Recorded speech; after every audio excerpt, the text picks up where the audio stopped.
Memphis and W253DF Memphis with Brad Mooresworthy and Brian Dacus. Weekday afternoons from 3 to 6. It's time to get up and get your day started. Sports 56 mornings with Greg Gaston and Eli Savoy on Sports 56 and 98.5 FM. Now, here are your hosts, Greg and Eli.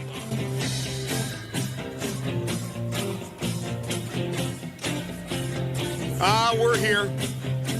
Hope you're doing well. Those early risers like us, welcome in to Sports 56 Mornings. Happy hump day to you. It's the Wednesday, December 4th, 2024 edition. Greg Gaston, Eli Savoy, Elijah Siggers with you. We're broadcasting live from the Family Leisure Studios. Family Leisure, where family and fun come together. The ultimate game room and fall sale continues. Christmas just 21 days away, 3 weeks away. They got something special for you, I guarantee you that, at Family Leisure, 2120 Whitten Road, just north of I-40. Currently 32 degrees. It will get up to 53 today. A little warmer than yesterday, but still nothing close to being balmy out there. Partly cloudy this morning, becoming cloudy this afternoon. About a 9% chance of any precip. Then overnight, 35 degrees into your Thursday. Your Thursday looks to be nice and sunny, but 38 for a high tomorrow. That is it. Sorry to be the bearer of bad news weather-wise, but lots of good things to talk about in the world of sports. Lots of interesting things to talk about. Obviously, the College Football Playoff Committee released its latest rankings. A little bit of controversy. We will get into that in hour number one. We'll talk Grizzlies as well, as they are eliminated from the Emirates NBA Cup in a game which many believe they probably should have won, especially with the lead they had going into the fourth quarter in Dallas. We will talk about that. And a big night for the SEC and college hoops, the SEC ACC event going on right now. And it was almost a clean sweep last night for the SEC. We'll give you the details as far as that is concerned. Little college football news as well. Of course, today is National Signing Day.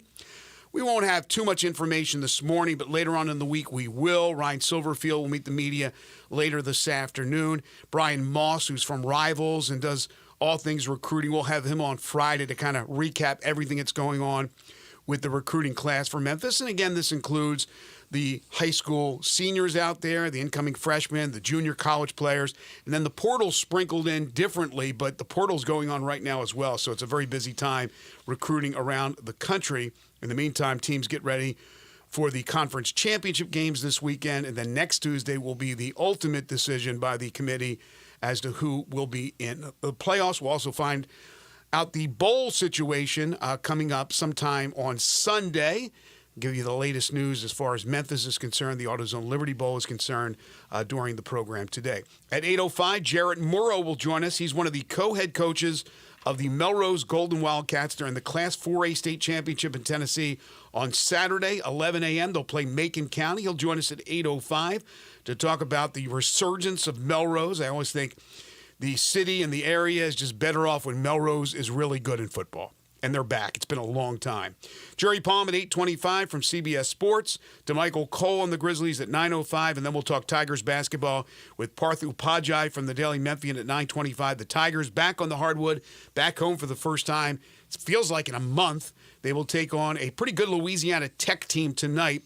FedEx Forum at 7 o'clock. So hopefully you can come out and see the Tigers tonight. If not, we'll have the game for you on ESPN+. We'll take your calls and texts on the Sissy's Log Cabin Lister lines at 901-360-8255. That is your lineup for today. Good morning. Good morning. How's it going? Well, I'm doing a lot better than the ACC. It was a rough night last night for the ACC. They're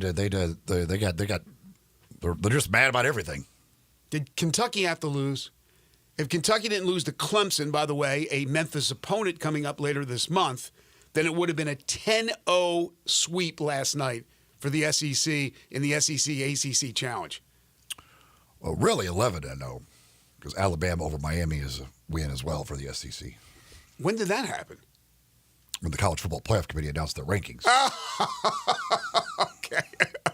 I was confused there for a second. I'm like, did I miss a game from last night? Yeah, we'll get to that controversy in a moment. But, yeah, good night for the SEC. Good night for local teams. Ole Miss rolled over Louisville At Louisville, 86-63, wasn't close. Tennessee rolled over Syracuse at home. It wasn't close, 96-70. There were a few close games. Arkansas rallied from 11 down to beat Miami 76-73 on the road. But again, the only team last night from the SEC to lose, fourth-ranked Kentucky, falls to Clemson 70-66. But we begin with the Grizzlies. And last night, officially eliminated from the Emirates NBA Cup. We talked about the scenario yesterday of what had to happen for the Grizzlies to advance, including a win. I think it was by 24. Well, after three quarters, they led by 13. And we're looking pretty good. But they were already eliminated. Oh, they had already been eliminated by that point? Well, maybe that's the excuse for what happened in the fourth quarter, because it was god-awful. And sure, you could say, well, Taylor waited a long time to get Ja and Jaren Jackson Jr. back in there. That's been certainly a point of contention, no question about it. But it was well beyond that. They struggled. They struggled defensively. They couldn't stop Luka. They were turning the ball over. They were missing shots. They were outscored in the fourth quarter 39-21. Now, the Grizzlies are a good team. But if you want to be an elite team, then you have to finish off the better teams. They have feasted on the bad teams. There's no question about it. The schedule up to this point has been pretty easy. I'm taking nothing away from the Grizzlies. But they had the Mavericks where they wanted them, down double digits. Maybe they were doubting themselves a bit. Then the fourth quarter happened. Yeah, the third quarter was great. Third quarter was fantastic. And then that fourth quarter was just an absolute disaster. A lot made about the free throw differential in that fourth quarter, which 26-3 is crazy. To see that as a free throw differential in one quarter. I mean, the Mavericks shot almost twice as many free throws in the fourth quarter as the Grizzlies shot for the game, 26-14. Mm-hmm. And look, and you know, Pete and Brevin talked about it. It wasn't like I agree with them. I don't think it was horrendous officiating. The Grizzlies were fouling a lot in that fourth quarter. I don't know if they found. I think I thought the Grizzlies could have gotten a couple more calls themselves where they should have been at the line more in that fourth quarter than what they got. I thought Ja a couple of times there was one I thought Jaren absolutely got fouled and didn't get a call. So I thought, if anything, it was more that they weren't getting calls than the fouls being called against the Grizzlies in that quarter. But they also, 8 of 23 from the field, 2 of 10 from three-point range in that quarter. Eli, they went 7.5 minutes without scoring a bucket. Yeah, I mean, again, outside of Ja in that quarter, the Grizzlies were 3 for 15 from the field. Jaren was only 1 for 6 in the quarter. It was, it was just and once Dallas got rolling and the crowd it just kind of like snowballed on them. You know, PJ Washington just kept hitting shots. Then Dinwiddie down the stretch hit the big shot. Couple of big threes from Dinwiddie. Luka wasn't great in the quarter, and yet everybody else just kept making shots for them. It was just an absolute train wreck of a quarter. The Grizzlies may have realized in the fourth quarter that it was an NBA Cup game and they don't win those. I don't know. But yeah, that's one you'd like to have back. That quarter you'd like to really have back and have a redo on that one. That is for sure. Yeah, it's interesting because Klay Thompson ended up playing, but he was not much of a factor. We were talking about the injury report yesterday. Kyrie didn't have this crazy game, but this is why I like Dallas. And what they did last year, tip of the cap to the front office and the moves they made right before the trade deadline, which is what elevated them and propelled them into having the season they had and making it to the NBA Finals, winning the Western Conference, because they brought in some bigs to go along with what they had on the perimeter. Yeah, and Luka was jacking up shots, and it wasn't a great fourth quarter, but still 37 points, 12 rebounds for Luka.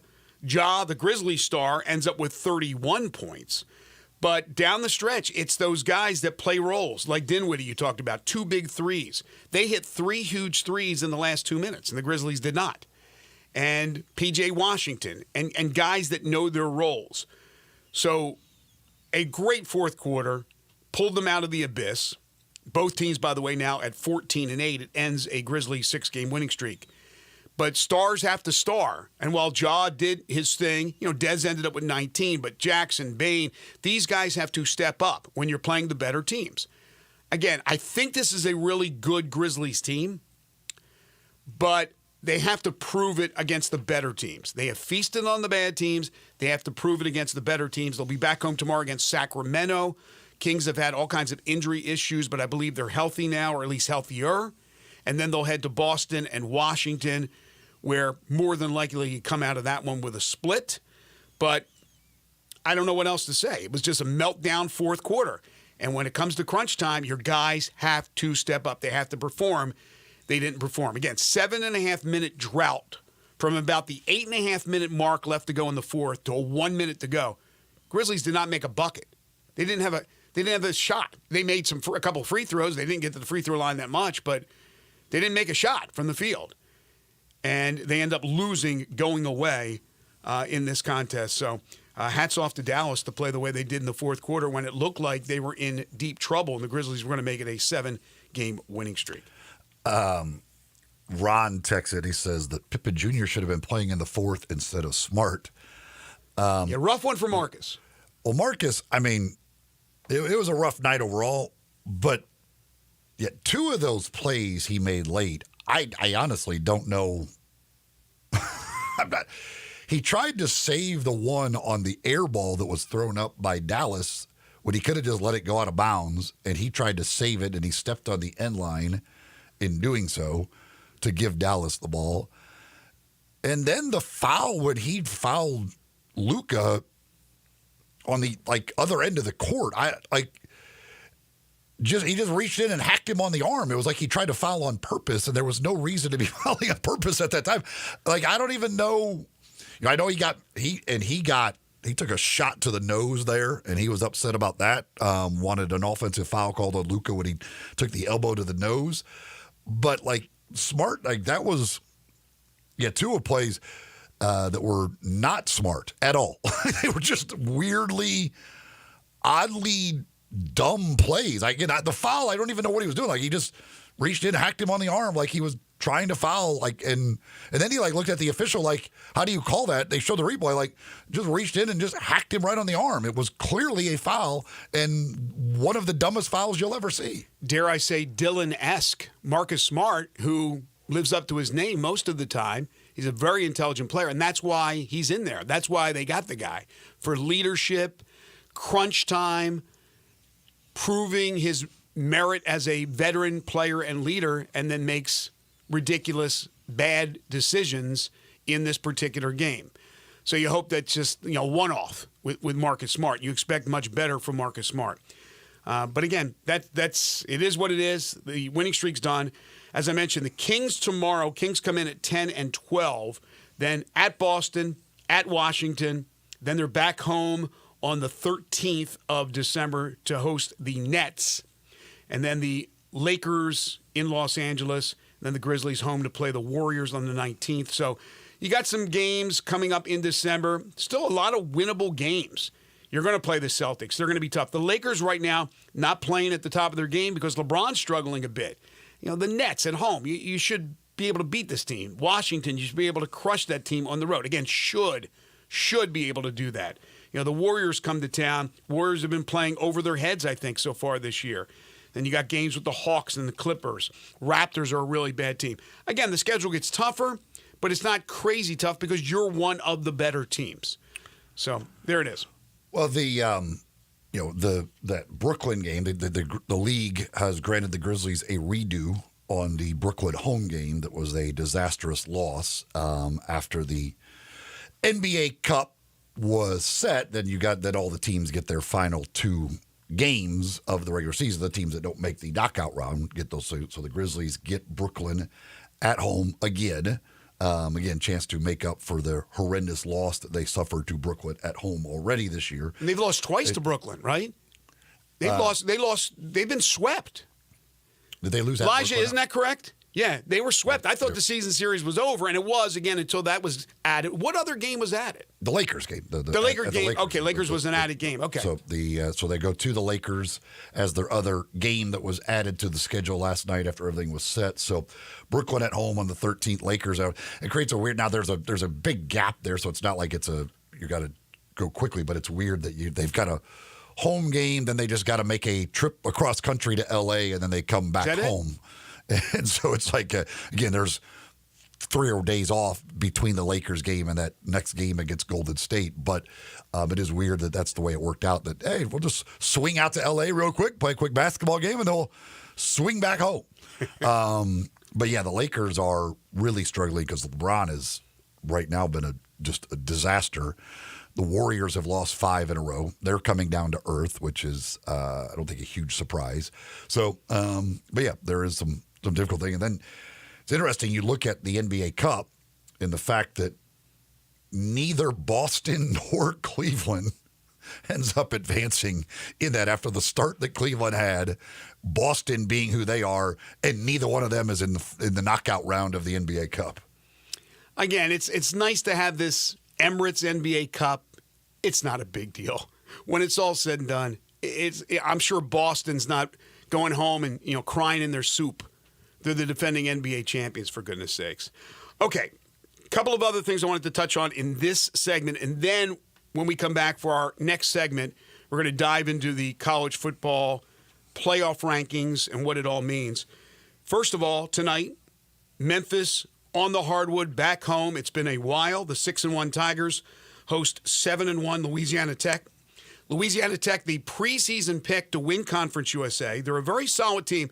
They were upset over the weekend by Southern. I don't know if they were looking ahead to Memphis. I talked to their coach yesterday, or 2 days ago, rather. Excuse me. And, he said they're still trying to put 2 good halves of basketball together. They haven't played Murderer's Row as far as their schedule is concerned. But he's in his 3rd year, and they made an incredible jump last year in that first year for him, or his 2nd year for him. And now in his 3rd year, there are big expectations. They got a player in Bacho who's probably an NBA player, big guy from France. So this will be a challenge if the Tigers are not carefully and all set mentally for this game, still on Hawaii time or looking ahead to the schedule that's coming up later this month, including games at Clemson, at Virginia, home games at Ole Miss and Mississippi, or home games against Ole Miss and Mississippi State. They could get burned. Same deal on Sunday. A very solid Arkansas State team from the Sun Belt Conference. But hopefully they have their minds on the prize, and that's to perform well back in front of the home folk that were not able to go out there. Some were able to go out to Hawaii and watch them. And I'm sure it'll be a nice crowd to welcome them back. Now nationally ranked, the Tigers, in both polls and firmly in those rankings, so you certainly don't want to slip up. Again, 7 o'clock, just after 7:02 to be exact, is the tip. Memphis Tigers football yesterday. Of course, today is signing day, but yesterday the American Conference post-regular season awards were handed out, and the all-conference selections were made and announced. 7 Tigers earned first-team all-AAC honors, and 10 total Tigers were honored on all 3 of the teams combined. That's the most of any team in the American Conference, and it's the most in a long time for the Tigers. First-teamers, Mario Anderson, Rock Taylor, tight end Anthony Landfear, offensive lineman Xavier Hill. On the defensive side, Chandler Martin, who I can't imagine will not be named the Defensive Player of the Year in the conference. If not, there should be a... Well, he wasn't. They announced that? Well, yeah. They know. Did they give the guy to Navy? Did they give the award to the Navy guy? No, they gave it to Jamori Robinson from UTSA. Oh, come on. I didn't see those. All I saw was the all-conference selections. You got to be kidding me. Yeah, it's a... that is ridiculous. Looking at the numbers, Robinson ended up leading the conference in sacks, leading the conference in tackles for loss. Chandler Martin had a lot more tackles, overall than what Robinson had. The forced fumbles, the fumble recoveries. He was one of the top in the nation, Chandler Martin. Well, he only had one forced fumble. He had 4 fumble recoveries. Certainly, whereas Robinson had 2 forced fumbles, 1 fumble recovery. Martin had an interception. Now, Martin was the 3-time Defensive Player of the Week. Robinson was only a 1-time Player of the Week. Robinson had a huge game against Temple, which really inflated his statistics because he had 4 sacks and I think 5.5 tackles for loss in one game. But yeah, so in the end, I think the sacks and the tackles for loss kind of won the day for him. Martin didn't have hardly any sacks down the stretch, which hurt as far as that, because he ends up with 7. Robinson 10.5. 17-15 was the tackle for loss thing difference. So, I would have thought Chandler Martin would have gotten it, but I think there's certainly, based off numbers, there's an argument to be made both ways. I would have thought Martin would have still gotten it. Well, not like Robinson and Martin are going head-to-head. They're both defensive players, obviously. But UTSA did beat Memphis, even though Memphis had the better overall season. I didn't know Robinson's numbers were that good. I'm trying to remember how much of an impact he made in that Memphis game. I'm sure he did.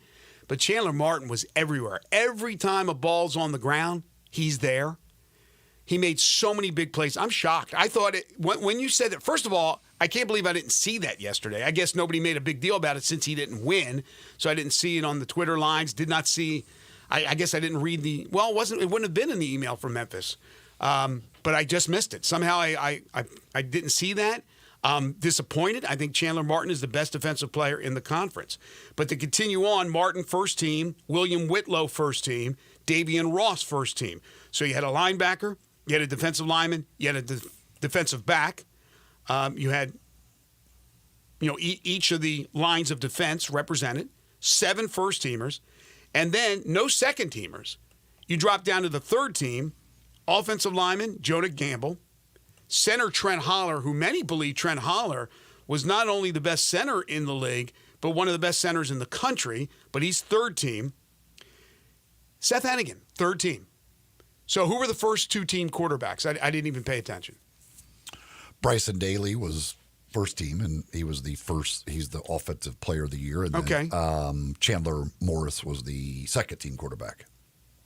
Again, it seems like Seth Hennigan maybe doesn't get the recognition he deserves. Not here in the area in Memphis, not around the conference. I could certainly see him. I have no problem with him. I could see him being both those guys. I certainly see ahead of him. Oh, I can see Hennigan number 2 on the second team without a question. I mean, Chandler Morris. I know he put up good numbers. Huge year. But again, Memphis was a much better team. Much better team than North Texas.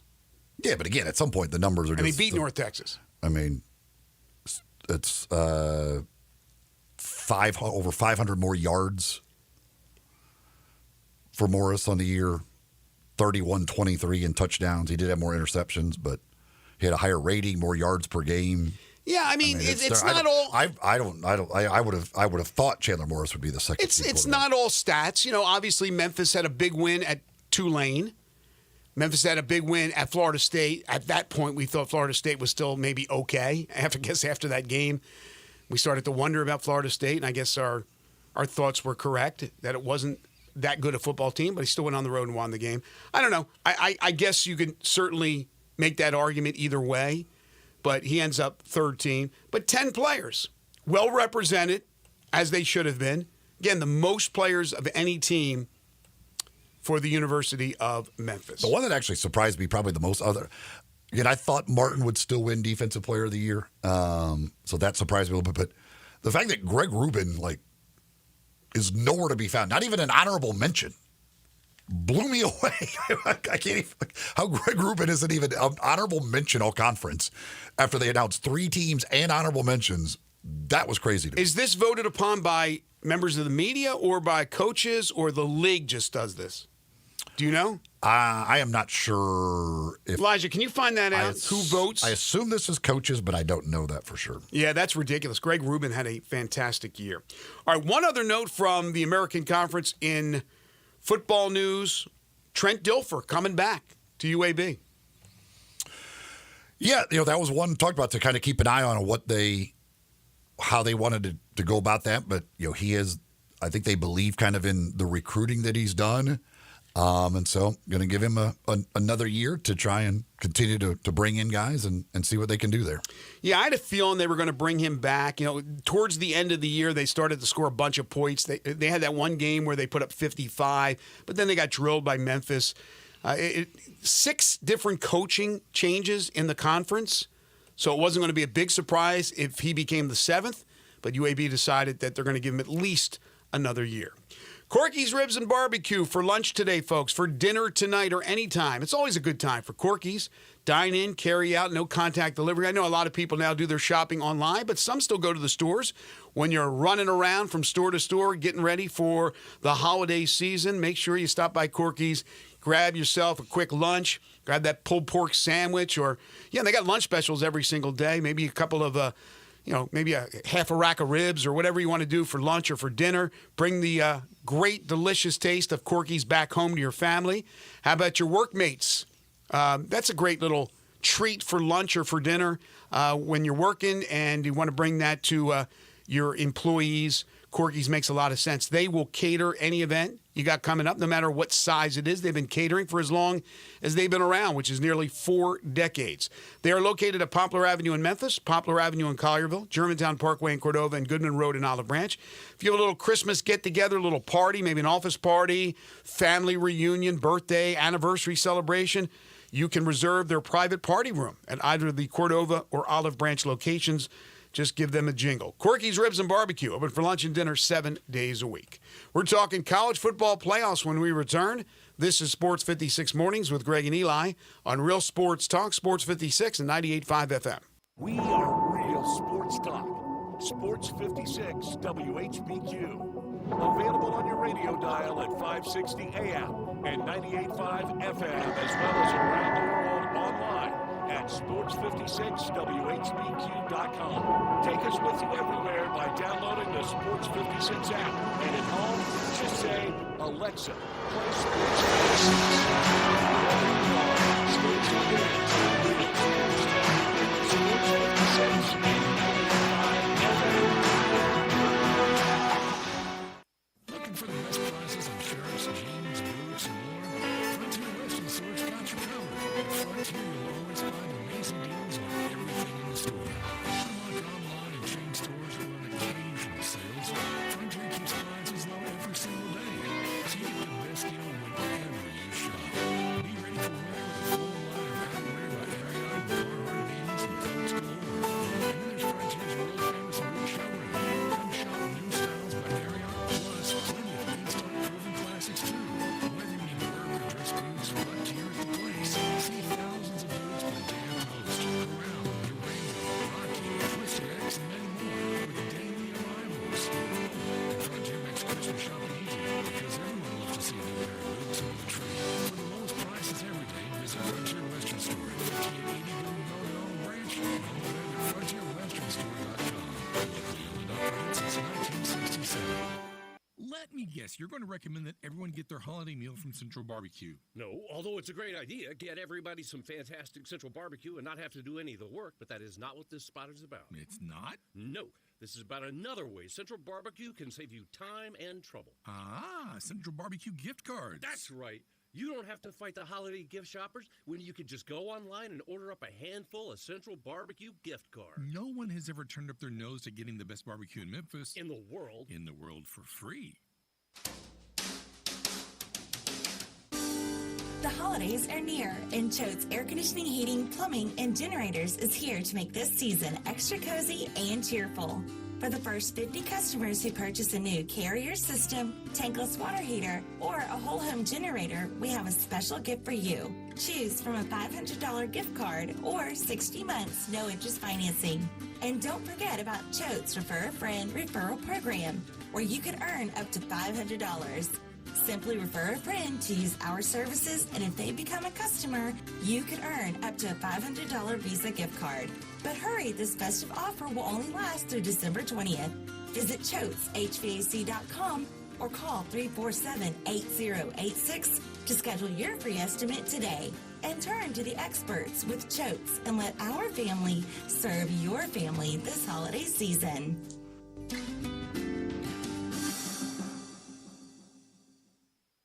Give them what they really want. The gift of blockbuster movies with gift cards from Malco Theaters. Malco gift cards and their new gourmet popcorn are the perfect gifts for making memories this holiday season. Shop online at Malco.com or in the app. Happy holidays from Malco Theaters. Sports 56 traffic. Good morning, Scotty. A little bit heavier in the last few minutes coming down certain sections of Bill Morris Parkway 385 coming in from Collierville, headed towards that ramp there to 240 passing Mount Moriah, coming up through South Haven northbound 55. All that traffic is building up from DeSoto County as you come up through the Hernando area, headed into South Memphis. Don't miss Pet Photos with Santa this Saturday at the Humane Society. For more information on this, check it out at memphisHumane.org. I'm Commander Chuck with your on-time traffic.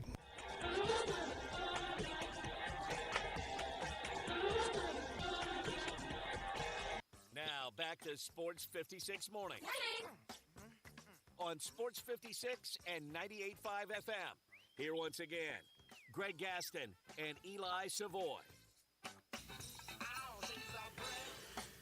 So last night got a little interesting with the playoff committee's latest unveil of their rankings. It got so interesting that there were Twitter wars going on between ADs.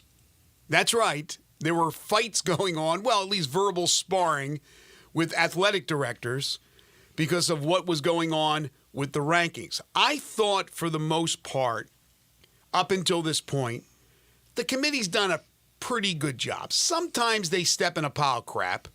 They talk out of both sides of their mouth. But I thought for the most part, they've done a pretty good job. Now there are some things after last night that are sort of indefensible. Now, I said yesterday on the show, and I've always emphasized this, just because a team has less losses doesn't mean they won't put a team with more losses ahead. Okay? I said 2 losses versus 3 losses. Don't assume the 2-loss team's going to be ahead of the 3-loss team. The other thing I've been emphasizing the whole time is that they're going to give the SEC the benefit of the doubt, even though there's arguments to that as well, with dropping Ohio State only 4 spots after losing at home to Michigan, while Georgia dropped 9 spots after losing on the road at Ole Miss a few weeks ago. But Alabama put in the position to make the playoff. Doesn't mean they will, but they are in the position now to make the playoff ahead of Miami. A lot of people said it would be Miami. I said there's no chance. And I'm surprised they didn't put all 3 of those SEC teams, Ole Miss and South Carolina, ahead of Miami because they have similar resumes to Alabama. But the fact of the matter is, a 3-loss team is ahead of that 2-loss team, and the SEC is in position to get that 4th team. Yeah, it's not a real surprise. I don't think the way it worked out. Warde Manuel talked about Alabama and the wins over ranked opponents, which has been something that has been important for the most part in the way they've done their rankings. Whereas Miami has none and Alabama has I guess it was 4 that he said. So no shock there that Alabama would be there. So talked about the fact that Ohio State, how far they would fall would be kind of an interesting situation. But and Connor talked about it yesterday that he figured they would probably stay ahead of Tennessee because of the quality wins that they have. So that holds them in front of Tennessee and gets them that opportunity as of now, the way it's situated, that they would be getting the home game against Tennessee. But, SMU, based on where they put them, seems clearly in a position that even with a loss in the ACC championship game, they will be in. Now, if they were to get blown out by Clemson, then I think maybe it could get interesting to see how will get they would do them versus Alabama at that point. Mm-hmm.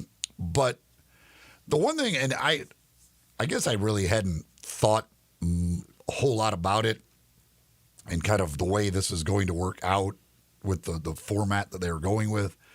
And Reese Davis talked about it last night. They really do need to do away with the top four conference champions getting the buys. It should just be the top four teams because the way it ends up, if you have two bad conference champions, let's say, then the best spot to be in the bracket is the 5th seed. And this might be what Notre Dame's been thinking all along. They may have known that. They may have thought about this ahead. I'm like, wait a second. If they're going to do that, that's fine. Because we actually want to be 5th. Like, that's the best spot then. Because if you have two bad conference champions, the 5th seed is going to get to play one in the first round and the other in the second round. And so you've got a much easier path to the semifinals than all of the other spots have. And I wouldn't be surprised if they do end up changing that for next year. Because, and again, this bracket could change slightly, and we'll see. But like for Penn State to be able to play the 12 seed in Arizona State, and then if you win that, you get Boise State. Whereas Oregon would get either Ohio State or Tennessee in their first game. That doesn't work out. Now, there's a lot of things that surprised me from last night and things that Ward Manuel had to say. Again, it seems like the rules don't apply for certain teams and do for others. And as I said, at times, talking out of both sides of his mouth, somebody tweeted out, disappointing that strength of schedule clearly does not matter for SMU, Indiana, and Boise State. Message is clear. Win as many games as possible regardless of who you play. Time to rethink non-conference scheduling. Very different standards than the basketball committee. However, Miami has 2 losses. Alabama has 3 losses. And Alabama, as I thought they would be, is ahead of Miami. So again, you look at Miami and you go, well, where are their quality wins? Oh, yeah, but they took care of business. Lost a tough game on the road at Syracuse and are penalized for it. But South Carolina and Ole Miss pretty much have the same resume as Alabama.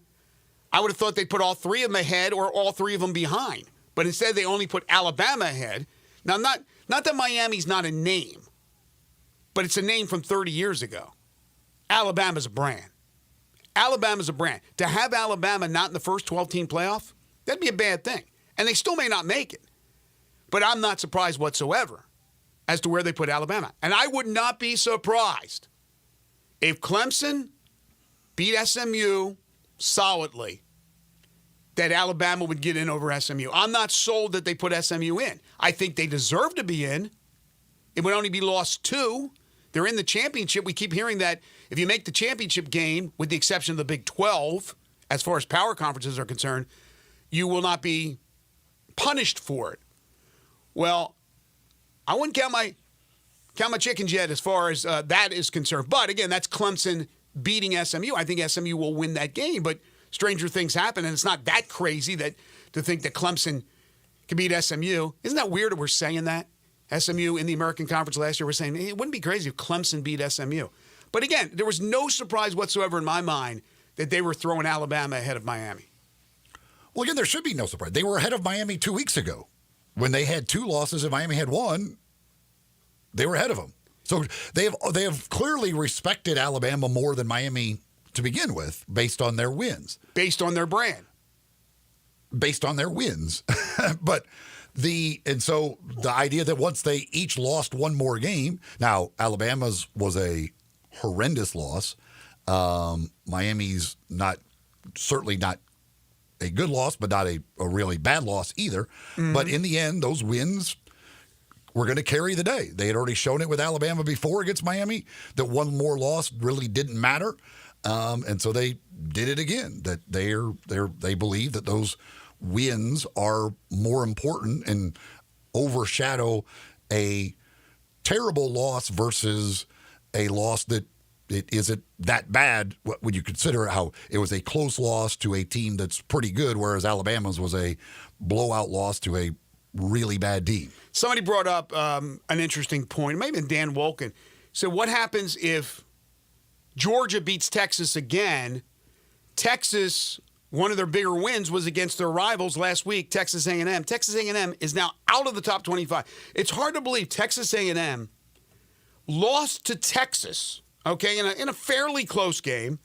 They had their chances, and they're not even in the poll anymore. So how much damage would that be if you lose to a team for a second time, and then one of your better wins means nothing now? They're not even in the poll. Congratulations, by the way, to the University of Memphis Tigers, as I thought they would be. They are number 25 in the college football playoff rankings. They're number 25. They're in the rankings, college football playoff rankings. But again, they're still the conga line to fire Ryan Silverfield. But anyway, I digress. So they're 25. Army 24. Then Colorado 23. Syracuse 22. Illinois 21. There's Brett Bielema says, hey, what about us? We got a pretty good resume, and they do. Number 20 is UNLV. Now, UNLV will get a chance. They'll play Boise State for the Mountain West Championship. Boise State's in good position at number 10. If Boise State takes care of business against UNLV, they will be one of the top 4. They're going to get a bye because there's no way I see the Big 12 champion, Arizona State or Iowa State, which right now sit at 15 and 16 respectively. The winner of that game is going to jump Boise State if they beat UNLV. Now, if Boise State loses to UNLV, then your 4th will come from the Big 12. But there's no way they jump. But it's interesting. I can make an argument for Ole Miss over Alabama. I've done that before. South Carolina, not so much, even though people say, well, it should be South Carolina. We've had guests on this week that talked about that, with South Carolina's hot streak, winning 6 straight. Well, again, I don't care who's hot at the end. This isn't like the NCAA tournament. They talk about that all the time, when you got 68 teams in the damn field. It's the whole resume. It's the whole season.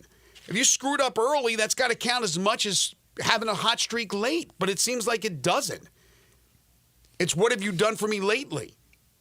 Well, they've said. I mean, he has said it's how you're playing. Like they've made that quite clear. Like that is again the eye test or whatever you want to call it is a big part of what they do. And so, yeah, I think the way if you're playing well, like that's going to stand out to them. The Texas thing is an interesting thing because that is if Texas does lose to Georgia. Again, now they say they're really not going to penalize teams for losing in conference championship games. They look at the conference championship game as a reward. Right. But Texas is the same. Now, as far as wins go, Texas is like Miami. They don't have a win over one of these top 25 teams. So Texas is surviving and up there based on the fact that they only have the one loss, and it's a really good loss. Even though it's at home, it's against a really good team. But they don't have any wins either.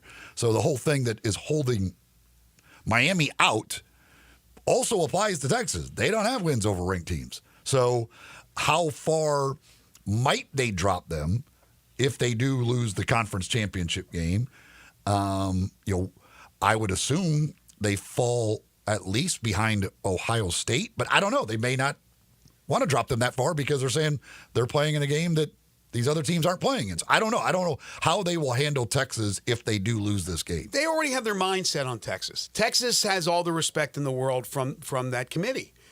You look at Ohio State. They have the respect. They dropped them 4 spots. Miami, they dropped them 6 spots. And while they were ahead 2 weeks ago over Alabama or whatever you said it was, I mean, they're behind them now. So they had more damage for losing a road game at a good Syracuse team, a Syracuse team that's in the poll at number 22 in the rankings. They lose on the road.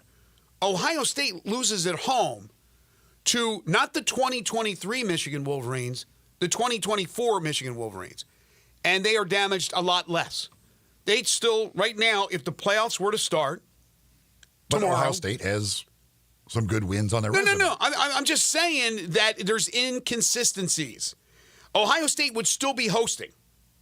They'd still be hosting. And again, is what have you done for me lately? Who's the hottest team? Ohio State just lost at home to Michigan. They weren't damaged like Miami was damaged by losing a road game. If the players were to start tomorrow Arizona State, Penn State. You mentioned Penn State's path.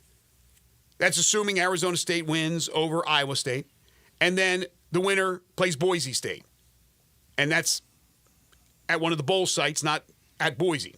The first game would be at Penn State. So Penn State would have a really nice path to get to the semifinals. Tennessee would be at Ohio State. And then, as you said, they play Oregon. The winner plays Oregon. That's asinine. Then you have Bama and Notre Dame. The winner to play SMU. And that just sounds crazy. And then Indiana and Georgia, the winner to play Texas. So again, you could have another Georgia-Texas matchup that early in the postseason and have either Tennessee or Ohio State. Ohio State would be a rematch against Oregon, also playing in the second round. Just some of the rules apply for certain teams and not for others. Right now, the only thing I can tell you is that Oregon should be number one. They're undefeated. They've played a tough schedule. They're unblemished. Okay, no problem with that. But after that, again, what will happen? If Georgia beats Texas, I think there's a good chance they'll beat them for the second time. And again, this has been true since the beginning of time. In the end, what you have to hope for is that you get the lucky side of scheduling in conference play and Right. avoid the good teams. Right. There is no incentive for playing any tough non-conference games because in the end, you just need to rack up wins. I mean, that's in the end what you want. If you go certainly undefeated, one loss, you're getting in. Like that's because you look at the top, Texas basically played one really good team. They lost. Penn State played one really good team. They lost. Notre Dame, and they got the win at Texas A&M. Who's out of the top 25. Whatever, but like didn't play anybody, really. But And hasn't lost to Northern Illinois at home. Racked up wins. Indiana, great scheduling, played one team, lost it, they're in. Like in the end, you just need to rack up wins. Now, if you start losing some games, then you need the quality wins to make up for it. That applies to Alabama and some of these others. But otherwise, if you can just stay at one loss, you're pretty much going to be in. Like it's just going to be, SMU right now hasn't played anybody. Got one loss. Right. They're in. Probably in even if they lose to Clemson. As long as you're in a power conference, right? Like if you just, or Notre Dame. As long as you keep racking up wins and don't lose more than one game, you're going to be secure. And then if you start losing multiple games, then you bet that's when now we needed some wins and we don't have ability to get those wins. Like Miami, they needed wins because they lost 2 games and they don't have the wins to make up for that. Well, here's the other thing. We talk about the teams in the Power Conference championship games. If they lose, that they're not supposed to be penalized. Okay, how about those that win? Like SMU, okay? SMU, and then what about Boise? How much can Boise move up? How much can SMU move up? Indiana is, right now, SMU's 8, Boise's 10. Indiana's 9, they're right in the middle. Tennessee's 7, Ohio State 6. These teams aren't playing in their respective conference championship games. Obviously, Notre Dame is not in a conference. Texas is playing. Oregon is playing. Georgia is playing. Penn State's playing. So would Boise State with a win, would SMU with a win, vault Tennessee? Would they vault Ohio State? It doesn't matter. They're going to be in 3 and 4. Yeah, but I'm just curious how high these teams will go in the rankings because they're playing an extra game, and this is the assumption that they win those games. Where would they be? Just, we're talking about right now Ohio State is hosting. What is the chance with those other teams winning that Ohio State drops down and is not hosting? But again, those teams are already ahead of them in the seeding. They're 3 and 4. Where SMU and Boise State go doesn't change anything. They're 3 and 4. Oh, as conference champions, you're right. As conference champions. Is there anybody else that could bolt ahead? The only other team that could, but that would be a significant jump, would be the Big 12 winner. But they're not going to jump on that high. Yeah, the Big 12 winner is going to be 12, pretty much, unless Clemson wins the ACC. But it's pretty much set. The only question is, if Texas loses, how far do they drop? Again, Penn State with a loss, I don't assume is going to drop very far. How do they? So if Texas and Penn State both lose, where do they go compared to a Notre Dame and Ohio State? And that's the only real drama that is left. Well, the Big 12 champion, if UNLV wins over Boise, the Big 12 champion will jump probably ahead. It's a lot of spots, but they're already ahead of UNLV. But UNLV will have a win over Boise. Yeah, then the Big 12 becomes 4 and the other becomes 12. Otherwise, it's Boise at 4 and Big 12 at 12. I know we got to go to a break here. And so then, there's of course, not really, again, the drama's Clemson. If SMU loses, is there any chance could they lose by a margin that would drop them out? Being at number 8, it would have to be a really big margin, I would guess. That's the only drama really that's left is Clemson. Do they get in? And if Clemson doesn't, SMU wins, then it's going to be Alabama in the playoff. But if Clemson gets in, does SMU get in or does Alabama get in? That's it, right? Yeah. I mean, pretty much it. Okay. That's it. I mean, he said. Because they're not changing anybody that's not playing. So there is no drama. If SMU wins, we know the field. It's done. It's set. There's no way anybody else could drop out because they're not playing. And he said, we're not changing it. If you're not playing and there's not a new data point, we're not changing anything. But if SMU drop behind Alabama, then you're damaging SMU big time and penalizing them for making their conference championship, which they have said that they're not going to do. That will be the interesting conversation if that happens. Yeah, and I don't think there's... It shouldn't happen. Unless they get beat by 50. Mm-hmm. I can't imagine there's from where they are. If they were at like 10, maybe. But from 8, I can't imagine they would drop all the way out of the rankings. And could you imagine Dabo if that happens? He'll go up to the perch, baby, and he'll be speaking loudly. I don't see it happening, though. Dabo will be in the playoffs at that point. What's he care about? No, he'll be speaking loudly to the fact that, you counted us out. You didn't think we had a chance. We didn't do the portal thing, and look where we are, baby. That's what you're going to get. Yeah, and then he'll get destroyed in the first round. Folks, make it a magical Christmas with the help of Genesis Diamonds.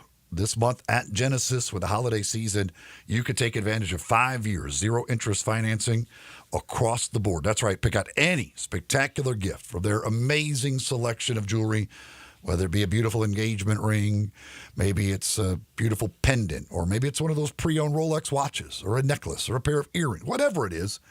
They've got all kinds of beautiful jewelry that anybody's going to love. And you can get 5 years, 0 interest financing right now for the holidays. All their exclusive designers have their latest stuff out, so you could check it out in the many, many cases of jewelry that they've got over at Genesis Diamonds. Got a great team of experts not working on commission to help you pick out that beautiful, perfect gift for this holiday season. And again, 0 interest for 5 years is available. You can get all the details on holiday store hours, financing details, all of that at genesisdiamonds.com. Go by, check them out, see them, check out the beautiful jewelry at Genesis Diamonds, Poplar at Perkins Extended. All right, final segment. Got a couple of texts, some interesting scenarios that we didn't bring up on the playoff. We'll do that when we return. This is Sports 56 Mornings with Greg and Eli on Real Sports Talk, Sports 56, 98.5 FM.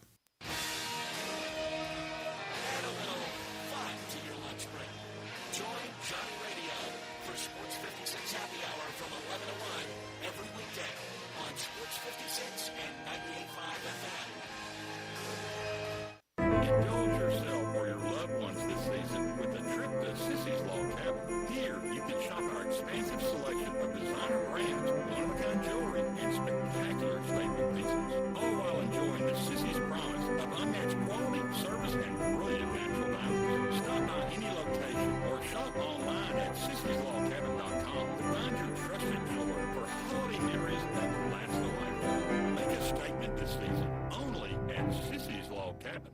$5,000. That's the average amount of money people in the U.S. are now spending on gas in a year. $5,000. That's crazy. If you drive, you have to download Upside, the free app that gives you cash back every time you get gas. That's right. You can earn real cash back with Upside just by buying the gas you're already buying. You can literally start earning cash back today. I use Upside every time I fill up. I've already made around $300.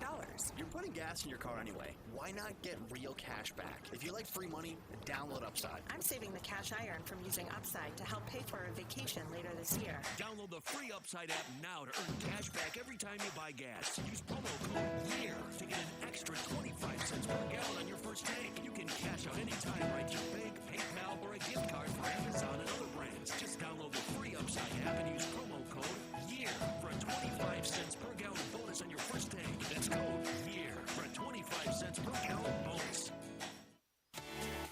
At Jason's Deli, when you're dining in or picking up curbside, you can expect wholesome food and no surprises, just delicious sandwiches, crisp salads, and quick quality meals made with the freshest ingredients and no artificial trans fats, MSG, high fructose corn syrup, or artificial colors and dyes. Around here, a lot of thought goes into what we put into our food and what we take out of it, because you're not just taking a bite, you're getting a taste of who we are. New items are constantly being created to expand our menu for all tastes and special diets with vegan and gluten-free options available. Convenience and on-time delivery you can count on. It's just a click away at jasonsdeli.com, so whether you need to feed 5 people or 5,000, the team at Jason's Deli, they have the credentials and the commitment to keep you satisfied. Freshness is nearby at Jason's Deli with locations at Ridgeway in the Park Place Center, Poplar and Highland, Germantown Road in Cordova, and on Goodman Road in Olive Branch. Jason's Deli. It's wholesome food and no surprises. Now back to Sports 56 Mornings. Good morning on Sports 56 and 98.5 FM. Here once again, Greg Gaston and Eli Savoy. Got a text about Boise. He says, does Boise drop behind Bama if UNLV beats them? I said they'll drop like a rock. And the response, penalizing them too and losing to a top 20 team, not really fair. Well, the group of five's lucky they're even involved in this playoff. They're not going to give them the benefit of the doubt. Yeah, no, there's no way Boise could hang on. Again, they're only one spot ahead of Alabama right now. And that's where SMU has a little bit of a buffer if they lose their game. So, but no, Boise, they're not getting 2 group of 5 teams in. No, it's the they winner. barely won one. It's the winner of that game, yeah. And that is it. There's no other group of 5. There's no way Boise would be able to hold on. Joe is dialed in on the Sissy's Log Cabin listener lines. Hi, Joe. Hey, guys. Couple different things. First, with the Miami thing, it kind of feels like Miami is a criminal, I don't know, like Al Capone, that got finally caught for something and then was punished for their past transgressions.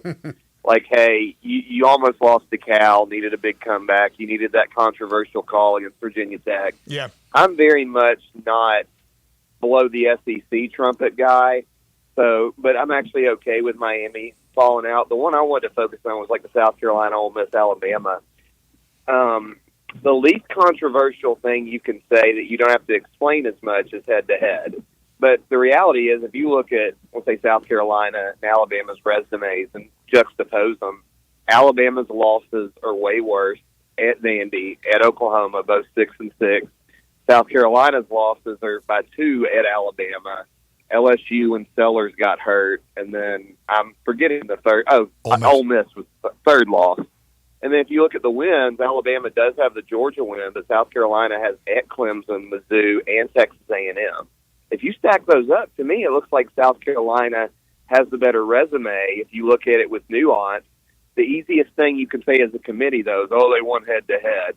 And I don't think head-to-head should be a huge factor unless it's a virtual tie and you're talking about a couple of teams. Joe, it's Alabama. It's Alabama. It's Alabama. This committee has valued head-to-head and brand from the get-go. Right. Right. That's the and thing. I disagree with that. What I think they should do. I'm with you. I don't think some Well, people Miss think thumped some them. people Thumped think that South head-to-head Carolina. is like the end-all be-all. Like I don't like it certainly is part of it, but no, I don't think it should be. But this committee has clearly valued head-to-head from the Look, start. Ole Miss thumped South Carolina and thumped Georgia. But Right, but but if you look at Ole Miss's overall resume, they lost to Florida and they lost to Kentucky at home. They need to adopt a quad system, or I guess it'd be maybe Q1, Q2, Q3 because you have less teams. Then that's less controversy. Then you have data you can point to and say, well, Ole Miss has 5 quad 3 wins because they played Furman, MTSU. You can. There's so many different ways you can rationalize it with data like that. Instead, it seems so arbitrary. Yes, and it's very frustrating. Thank you, Joe, man. Great point. And maybe they'll do that. They need more data that's concrete, not arbitrary, like he said, to decide between a team, especially between teams, especially if they come from different conferences. Got a text that pointed out if Texas, Oregon, SMU, and Arizona State all win their conference championships, it'll mark the first time that I guess 4 newcomers to leagues in the same year were champions. But yeah, that's fantastic. That's incredible. But it's not like we have all this movement all the time. So there's not been a lot of opportunities for 4 new teams in 4 different leagues to win in the same year. It just so happened that we've had mass exoduses of teams. Now, it doesn't take away from the fact that, yes, those newcomers have made an imprint in their first year. So it is something very interesting. All right, we'll take a break. When we come back, hour 2, we open up talking some high school football. Melrose High School co-head football coach Jarrett Morrow. What a job he and his brother have done. His son, the star quarterback for Melrose, they're getting ready for a state championship game on Saturday. We'll talk to him. And then Jerry Palm back on the college football train. We'll talk some college hoops as well with JP. That'll be at 8:25. You're tuned in to Sports 56 Mornings with Greg and Eli on Real Sports Talk, Sports 56 and 98.5 FM.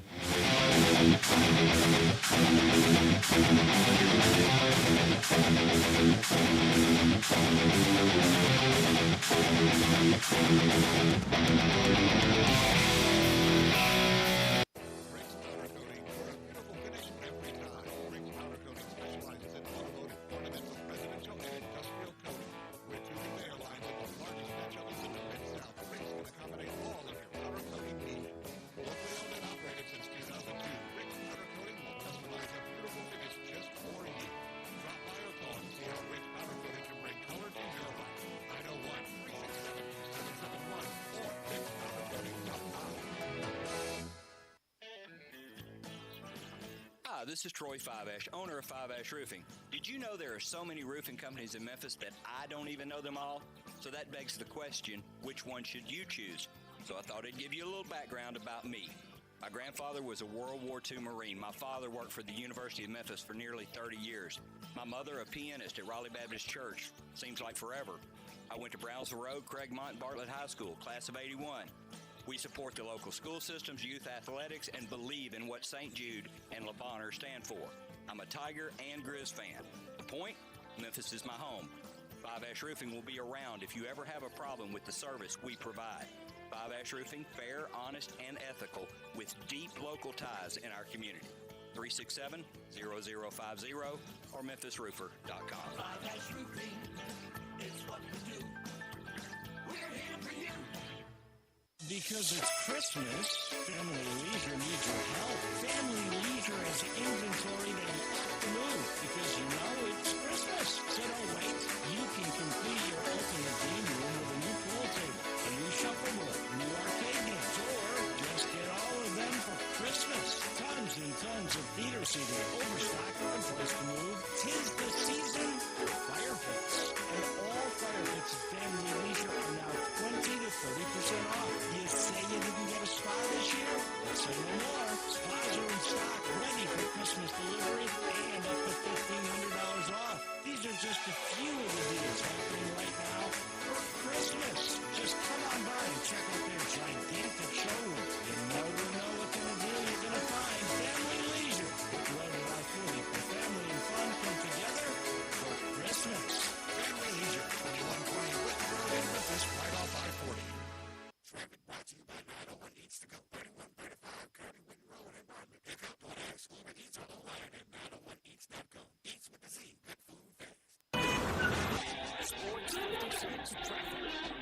good morning. A little bit of traffic volume now as you come off the interstate there onto Sam Cooper coming inbound. Still looks pretty good, actually, right now. I-40 East across the Hernando de Soto Bridge over from West Memphis. It's trying to get a little bit busier than it was on 240 North here at Lamar, trying to sneak up through the Midtown area. Shop now and save during this holiday season at Weimer's Jewelry, 7525 Highway 64. I'm Commander Chuck with your on-time traffic.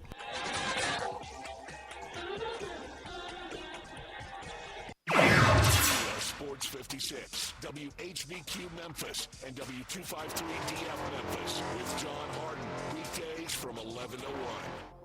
Now back to Sports 56 mornings on Sports 56 and 98.5 FM. This hour is brought to you by James Gaddis Jewelers. Here once again, Greg Gaston and Eli Savoy.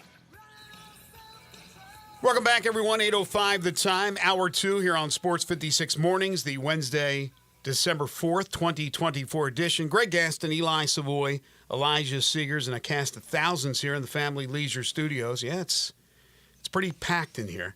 Family Leisure, 2120 Witten Road, just north of I-40, just in time. They have the ultimate game room and fall sale in time for Christmas. Great deals all around. Go check them out at Family Leisure. Currently 36 degrees. It will get up to 53 today. Cloudy skies, only about a 10% chance of rain. Then tonight, overnight lows of 36 degrees into your Thursday morning. Your Thursday, sunny but quite cold. 39 degrees for your high on Thursday. That's it. And then only 41 on Friday. But again, sunshine. So that makes it nice. But yeah, better dress appropriately as it is now winter outside. At least it's not snowing. It's not raining. It's not snowing. If it was raining, it would be snow. With the temperatures that we've had, it was 25 degrees the other day, and that's exactly what we do not want. We're going to talk high school football state championships in just a moment. Yesterday, it was all about Mace. Today, it's all about Melrose. We'll talk with Jarrett Morrow in just a second. Right now, I want to talk about James Gaddis Jewelers, the second-hour sponsor of Sports 56 Mornings. 4900 Poplar Avenue, right between Mendenhall and St. Nick. On the web at gaddisjewelers.com, they are your bridal, engagement, and anniversary jeweler headquarters. The biggest selection of engagement rings in the Mid-South. The best prices on GIA-certified diamonds to fit any budget. Family-owned and operated for over 60 years in Memphis. Nearly 40 years at the Poplar Avenue location. They began on Summer Avenue many moons ago. Their jewelry specialists are here to help navigate the scary waters of buying a diamond, taking that leap hand in hand. Holiday gift-giving season is here. It's good to take a look at what they have to offer because jewelry always makes a great gift, whether it's a beautiful watch, rings of all types, gemstones of all types, earrings and necklaces and pendants, one-of-a-kind estate and vintage jewelry. They have 2 bench jewelers ready to serve you if you need a simple cleaning or a resetting of your rock, whatever the case may be. It's James Gaddis Jewelers, your one-stop shop for all your jewelry needs. 4900 Poplar between Mendenhall and St. Nick, and on the web at gaddisjewelers.com. Well, as I mentioned, high school football, 3 teams from the area playing for state championships this weekend. Yesterday, we talked with Mace, and we talked with their head coach, Coach Miller, about the game that they have on Friday. Well, Melrose is back, and they are in a state championship game, and it's always a good thing when Melrose has a good football program. And right now, they're getting set to play Macon County for the Class 4A championship. That'll be on Saturday, 11 a.m. in Chattanooga, and we are very pleased to be joined by their co-head football coach, Jarrett Morrow, who joins us now on Sports 56 Mornings. The Melrose Golden Wildcats coming off the win last Friday over Pearl-Cohn 14-7 to advance to the championship game. Coach, how are you? Man, I'm doing great. How are you doing? Fantastic. Thank you for joining us. Congratulations on what has happened over there in the Mound, because like I said, I've been here a long time, and when I got here in the mid-'90s, Melrose was a power, and it's just not the same when Melrose isn't a power.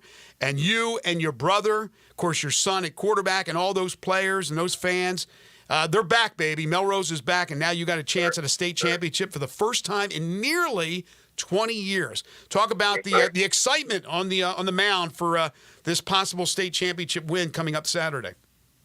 Man, the energy in the community, man, is unbelievable. Like that last game, that last Friday with the throwing of the oranges, man, the fireworks, it's unbelievable, man. just to do this for this community. Like the whole thing, our whole mission was to uplift the community. That was our whole mission. That was the number one goal, was to uplift the community first. And what better way to uplift the community than doing it with Melrose football? Melrose football runs this community. Melrose football has always ran this community. So we knew the number one thing we had to do was take over this program. A lot of hard work, a lot of old school discipline, and just to uplift the community. Man, it's not believable. I got the whole situation with coaching with your brother. Because I've got a lot of brothers. I'm not sure I get along well enough with any of them to actually agree enough to coach a team. So what is that dynamic like, and how kind of has that worked? I mean, it's different because it's my twin brother. You have to understand, like, it's my twin brother. It's not just like a big brother or a little brother. It's somebody that you came out the womb with. And so it's totally different. That's my best friend. That's my therapist. I'm his therapist. Any problems, we handle them amongst each other. So it's not like the typical brother, the brother, big brother, little brother role. So it's basically like me and him. It's like talking to one another. It's like talk to yourself. So it works, man. It works. We have scuffles every now and then, verbally, but next day we're fine. We had one on the sideline against Military Central, but everybody knows, like, man, they'll be fine tomorrow. So, it's been great, man. Coach Will. I get that is the secret. None of my brothers are twins. Mine are all older, so that's probably my issue. They would never listen to They picked on you. They would never have listened to a word I said. That's for sure.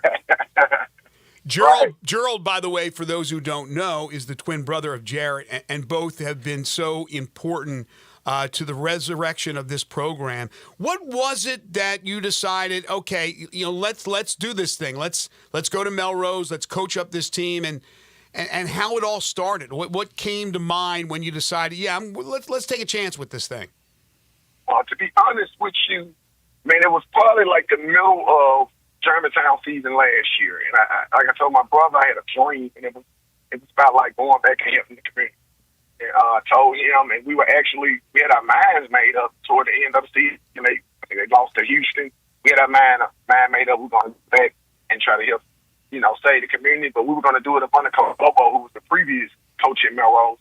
And then he stepped down. Once he stepped down, we had a conversation like we always do, and we said, it's going to have to be us, man. Like, we're well respected in this community. We're from this high school. We're from this community. And one thing that really changed us was that massacre that happened in Orange Mountain Park. Yeah. That's the park we grew up in.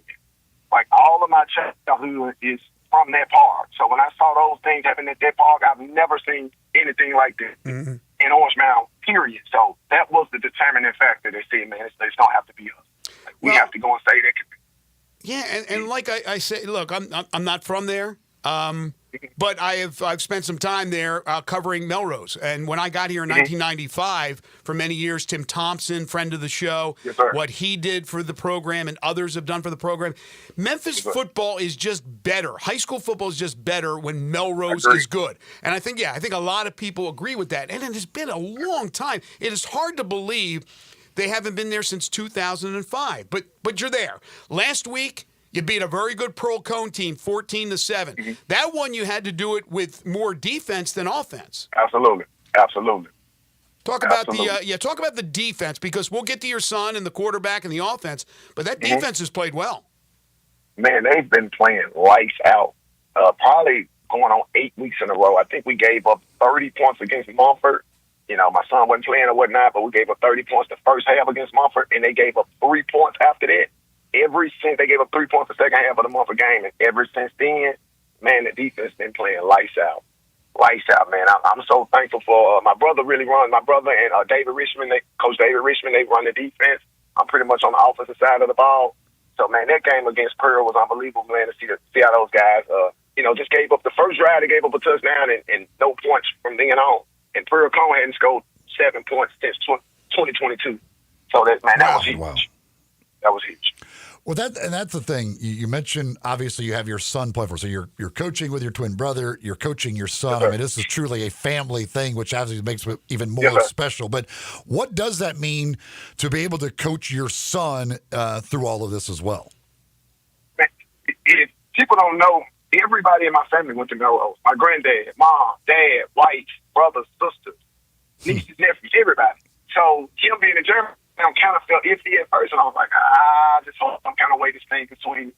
And for him to be graduating, because he would have been the only person in our family that wouldn't have graduated from Melrose. So for God to make things work out in a way that he can, graduate from Melrose and we can coach him, man, it's unbelievable because we can actually have a hand on him going to the next level because he is graduating early, and to just be in the locker room with him and to see his leadership, of course I'm dad, but to see him in that form, transform into that form as a leader, as somebody, the guys look up to, and he had to earn their respect. So it's been great, man, coaching him, man. Great kid. So Jamarian was in the news yesterday. As far as his college intentions are concerned, he had, I guess, had verbally committed to Missouri, or at least was very interested in Missouri. And according to everything I read yesterday, has flipped and now is signing with Texas A&M. Is that correct? Yes, sir.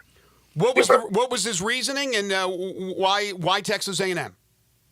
Texas A&M, actually, the running back coach is Trooper Taylor. He was there. The whole coaching staff, of course, you guys know, they were at Duke.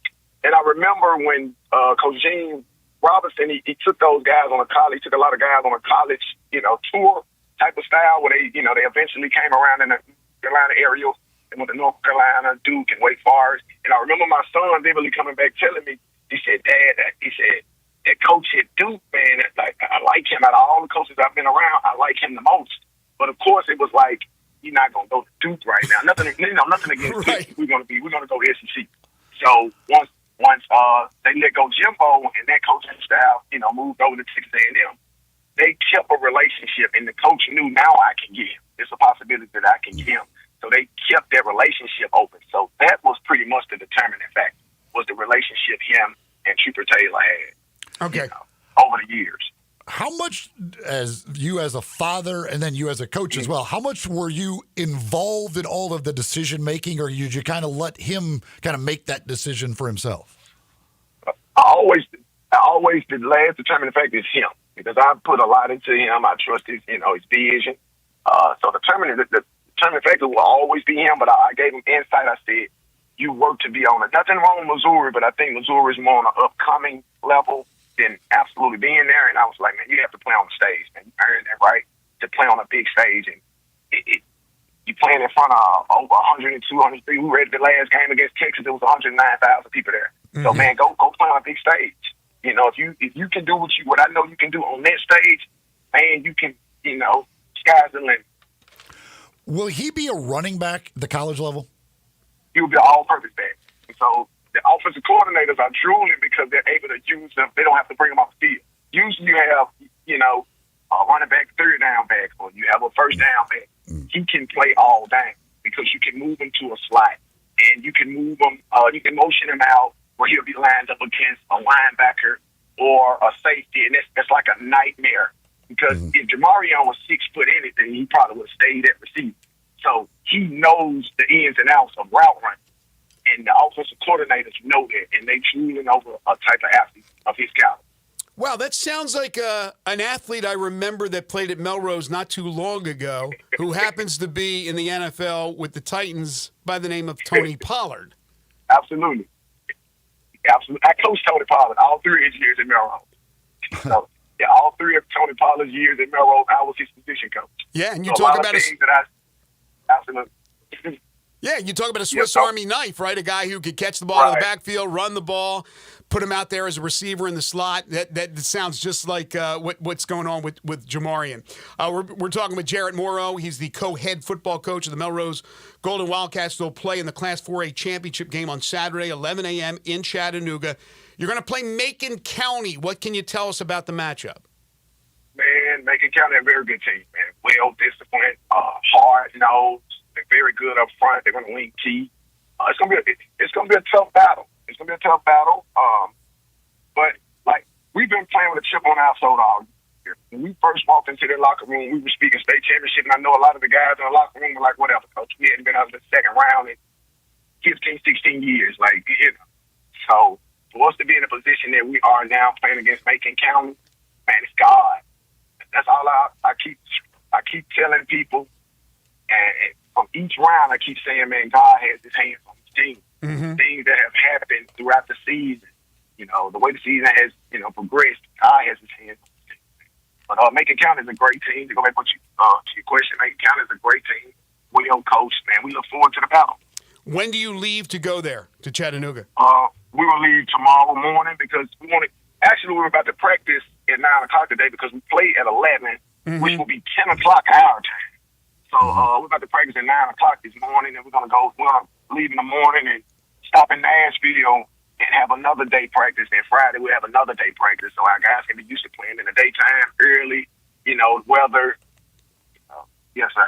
It's one of the great local sports stories this year, the resurgence of Melrose and the high school football team, the Morrow brothers, and, of course, Jamarian, the quarterback, and the rest of those guys, plus the entire community that always backs up this program. It is a fantastic story, and trying to win the Golden Ball this Saturday in Chattanooga. Coach, thank you so much. Best of luck, safe travels, and hopefully you bring home the title.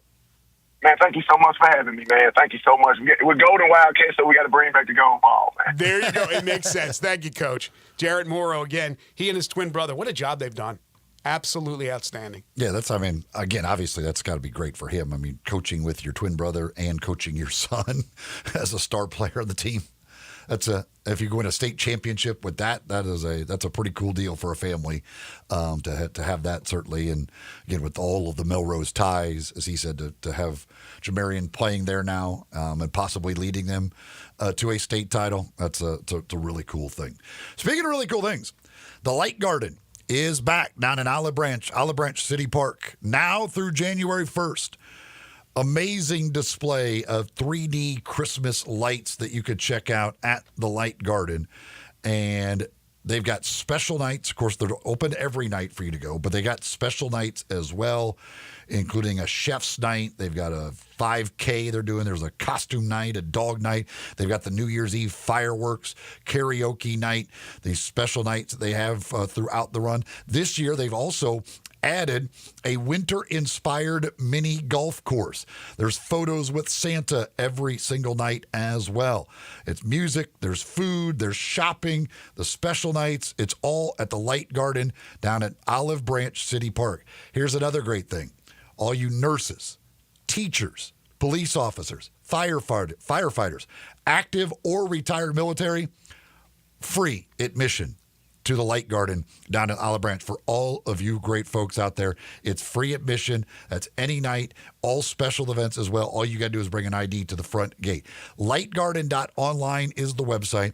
You can go there. You can check out everything about it. You can buy tickets right there online as well. Check out when all the special nights are, all of that good stuff, and get all the details you need. Again, it's lightgarden.online, and it goes now through January 1st. You can also buy a season pass if you want to, or you can buy nightly passes to go out there as well to the Light Garden.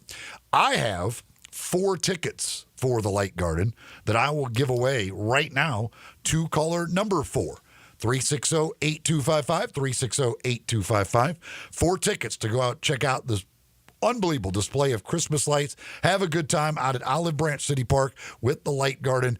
Again, 4 tickets. Caller number 4, 360-8255 for the 4 tickets to the Light Garden. You're tuned in to Sports 56 Mornings with Greg and Eli on Real Sports Talk, Sports 56 and 98.5 FM.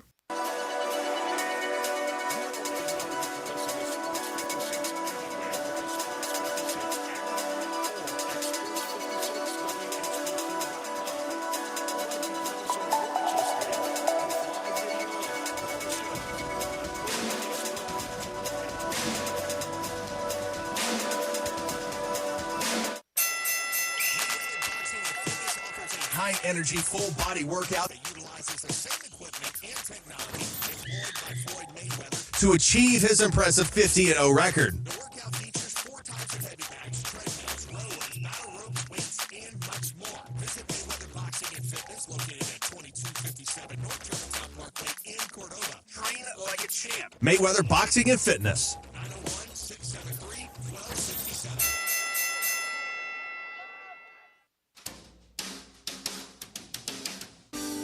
The holidays are near, and Choate's Air Conditioning, Heating, Plumbing, and Generators is here to make this season extra cozy and cheerful. For the first 50 customers who purchase a new Carrier system, tankless water heater, or a whole home generator, we have a special gift for you. Choose from a $500 gift card or 60 months no interest financing. And don't forget about Choate's Refer a Friend referral program, where you can earn up to $500. Simply refer a friend to use our services, and if they become a customer, you can earn up to a $500 Visa gift card. But hurry, this festive offer will only last through December 20th. Visit ChoatesHVAC.com or call 347-8086 to schedule your free estimate today.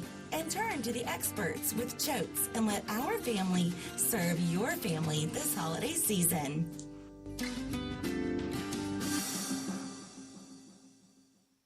Hi, I'm Chandler Martin.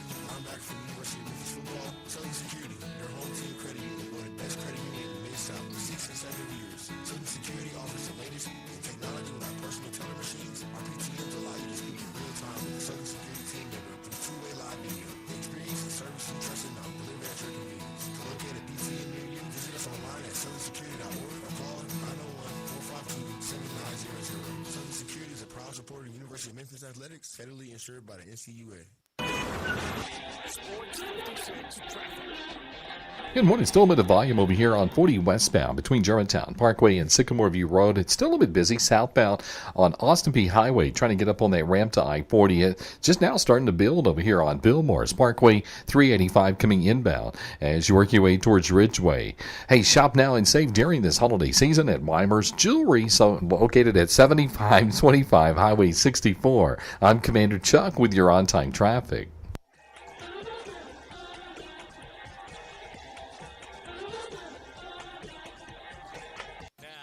Sports 56 mornings on Sports 56 and 98.5 FM. This hour is brought to you by James Gaddis Jewelers. Diamonds are forever. Here once again, Greg Gaston and Eli Savoy. Welcome back, everyone. 8:26 the time, halfway home on this Hump Day edition of Sports 56 Mornings. Jerry Palm joins us in just a moment. Hour 3 to Michael Cole on the Grizzlies. If you missed it last night, they fell to the Dallas Mavericks. In the fourth quarter, they were outscored by Dallas 39-21. That snapped the 6-game winning streak for the Grizzlies. Then at 9:25, it's all about Memphis Tigers basketball. Parth Upadhyay, back from Hawaii, will join us in studio. The Tigers take on Louisiana Tech tonight. By the way, that line opened as Memphis a 9.5-point favorite. Since it has grown to 12.5. Memphis a 12.5-point favorite over Louisiana Tech, who stand at 7-1. Memphis at 6-1 and nationally ranked. Time now to talk with Jerry Palm. It's time for Sports 56 Mornings Weekly Chat with Jerry Palm, college football and basketball writer and bracketologist for CBSSports.com. Here are Greg, Eli, and Jerry.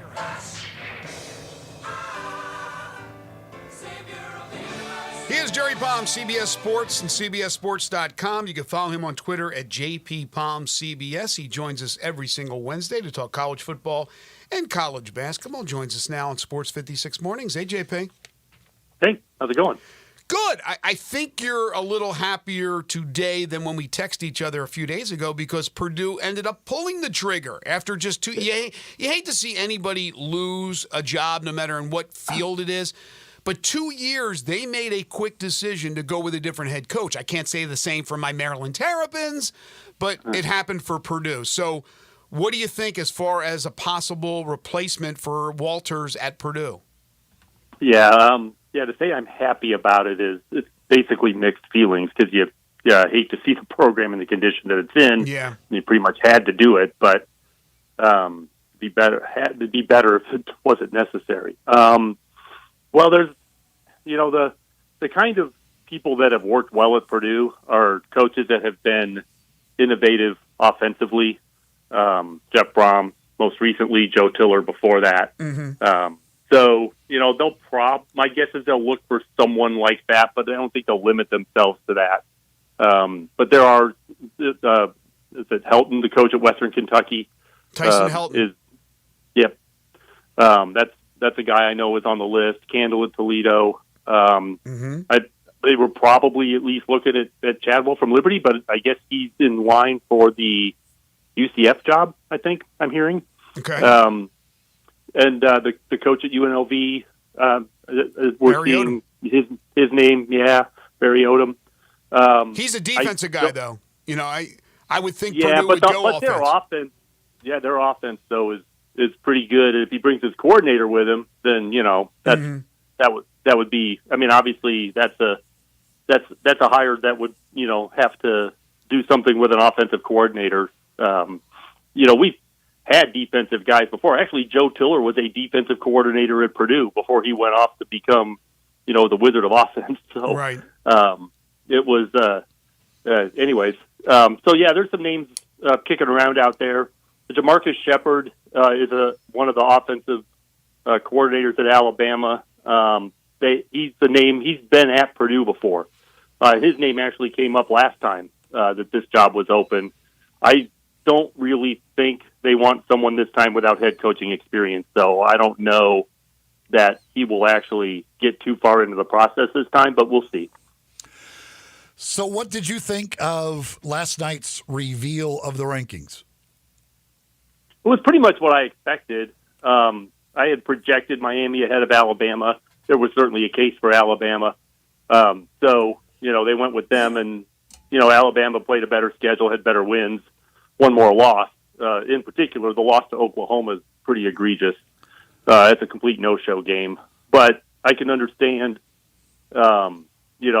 a team with their schedule and the quality of their wins getting the nod over Miami. So it's, that was just the choice they made, and I don't have a problem with it. But so it was pretty much otherwise predictable, I think, the rankings this week. Well, the schedule mattered for some teams and seemed to not matter for others. And like I've always said... It's not the only thing that matters. Right. No question about it. And I said yesterday, screaming from the top of the mountaintops, that just because a team has 3 losses doesn't mean that they are going to put that 3-loss team behind a team that has 2 losses, because I knew it was going to happen.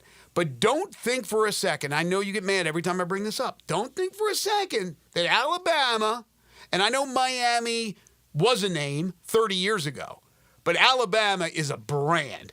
And when things are pretty equal, and there's many that believe Miami has the better resume, I don't personally, because you have to take into consideration the schedule. So like you said, not a surprise, but I thought for sure Alabama was going to be ahead of Miami. I wouldn't have been surprised. But you're basing it not on merit. You're basing it on politics and not merit. Both. And there's both. Well, okay, but here's what I would politics do, Jerry. Argument doesn't matter unless there's just no case for Alabama otherwise. Well, here's the thing. This is not that even of a matchup. Yeah, but don't you think Ole Miss and South Carolina have an argument to be ahead of Miami too? But they only put Alabama. Not. Oh, come on! They only put South Carolina lost to Alabama. They were never going to be ahead of them.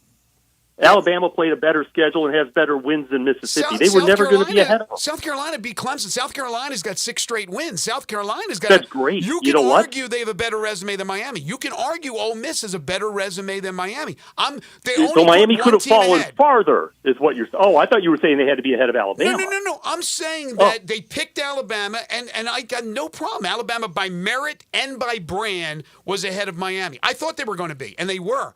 But it's interesting that they didn't put the other 2 from the SEC with 3 losses ahead of Miami as well. Oh, I'm sorry. I thought you were arguing they had to be ahead of Alabama. No. I'm sorry. No problem. Oh, well, yeah, they could have, I guess. But neither one of them played the schedules that Alabama did. Mm-hmm. Right, so they're behind them. They don't have the wins that Alabama has. But they played a better schedule than Miami. Miami did. What's that? But they played better. South Carolina and Ole Miss played better schedule than Miami did. Yeah, but they didn't play Alabama's schedule. And the extra loss comes into play at some point. But it didn't with Alabama. The extra loss did not overcome Alabama. But I have no problem with Miami ahead of those other 2.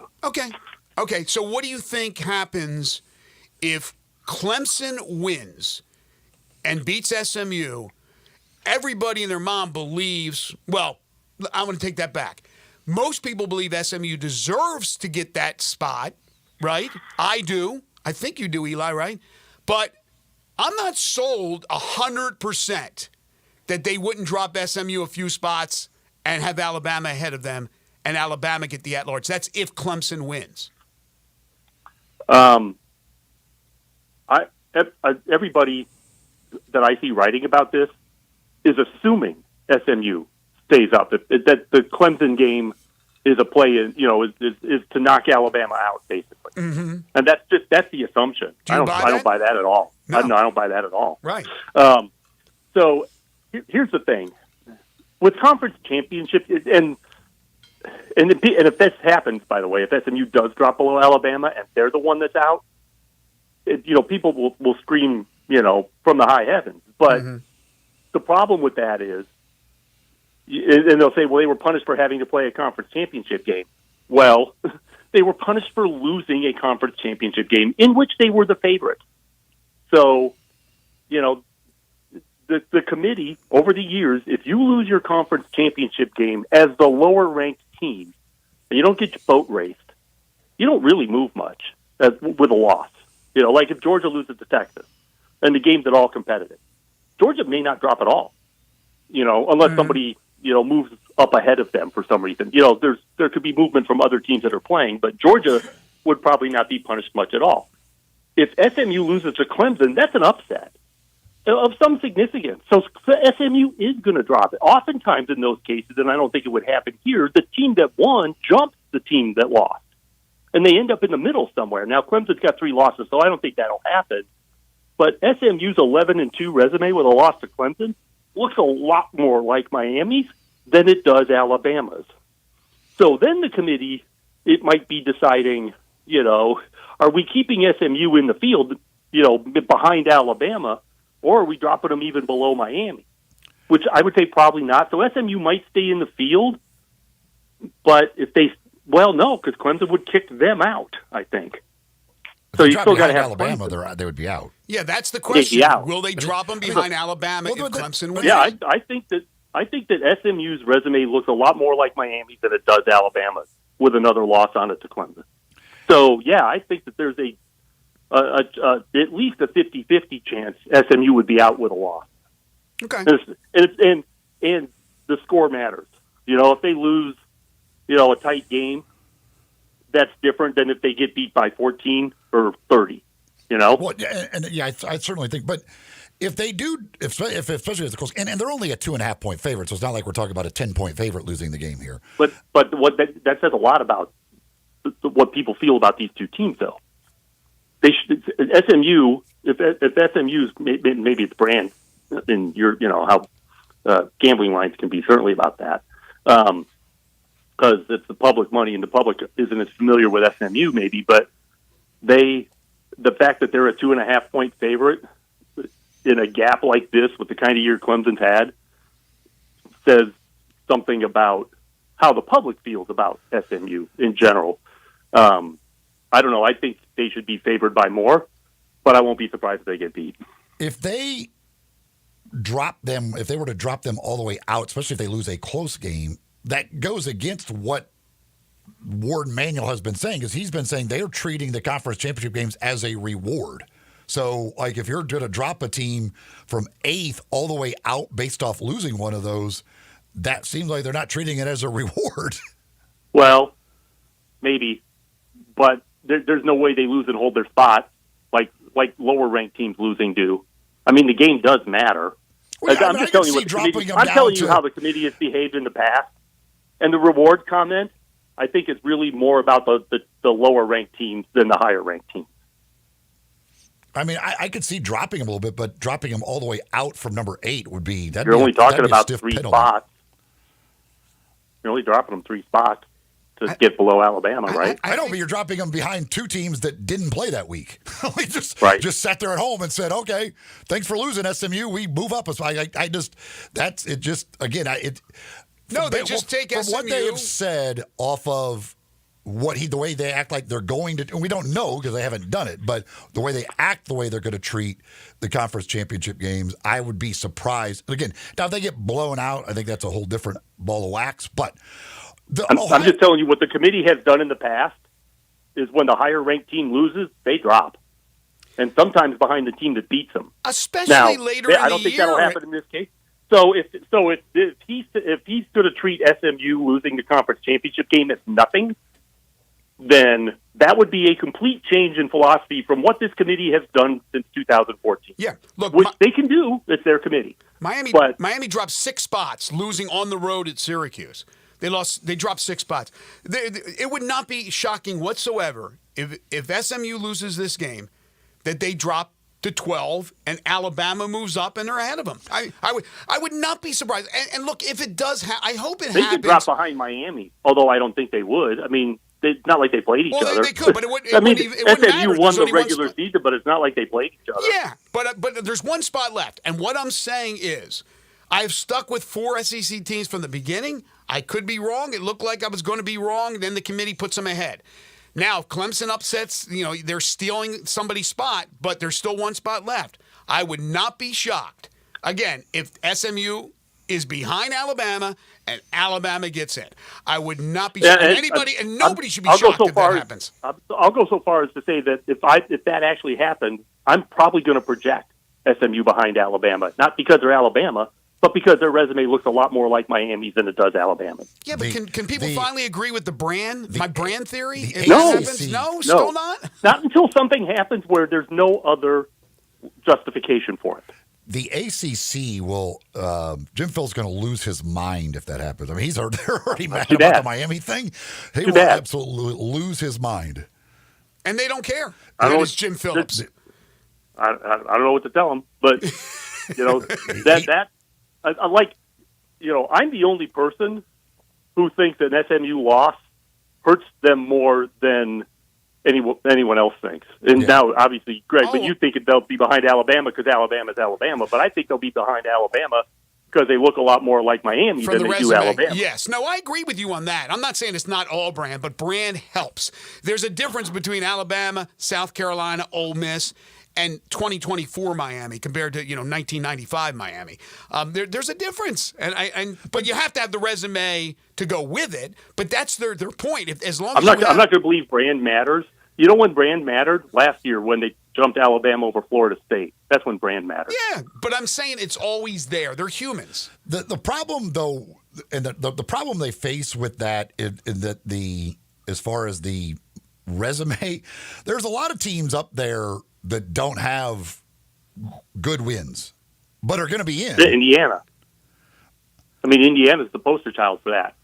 But Indiana Notre Dame destroyed everybody they played. Penn State, Texas, there's a lot of these teams that don't have great wins, but they're all in. No, that's true. Nope, that's true. They're all in the Big Ten because there's 4 teams that are good and the rest stink. And one of those is an SEC school, Texas. So. But I'm talking about the SEC, and this goes back to our whole parity thing, the conversation we had yesterday. It is better for these power conferences to have top-heavy, 3 or 4 teams dominate than it is to have parity. The SEC has too much parity. It has hurt themselves. But they're still going to somehow figure out a way to get 4 in. Well, yeah. I mean, they had enough interplay among the good teams, and they had more good teams than the Big Ten. But they had enough interplay among the good teams so that they could resume build and survive a couple losses. In Alabama's case, 3. But the Big Ten did not have that. Ohio State played each of the other top teams, but those other 3 teams didn't play each other. Exactly. So you don't have the interplay going on in the Big Ten that you had in the SEC, and that's why the Big Ten is so top heavy. In part because these teams just didn't play each other. Except for the interplay in the SEC did not apply to Texas. Texas avoided all of it. They probably forgot Texas was in the SEC. And they lost it, and then they have no wins over ranked teams. The committee thinks Texas is in the Big 12. Were you surprised, or did Ohio State end up where you thought they would end up?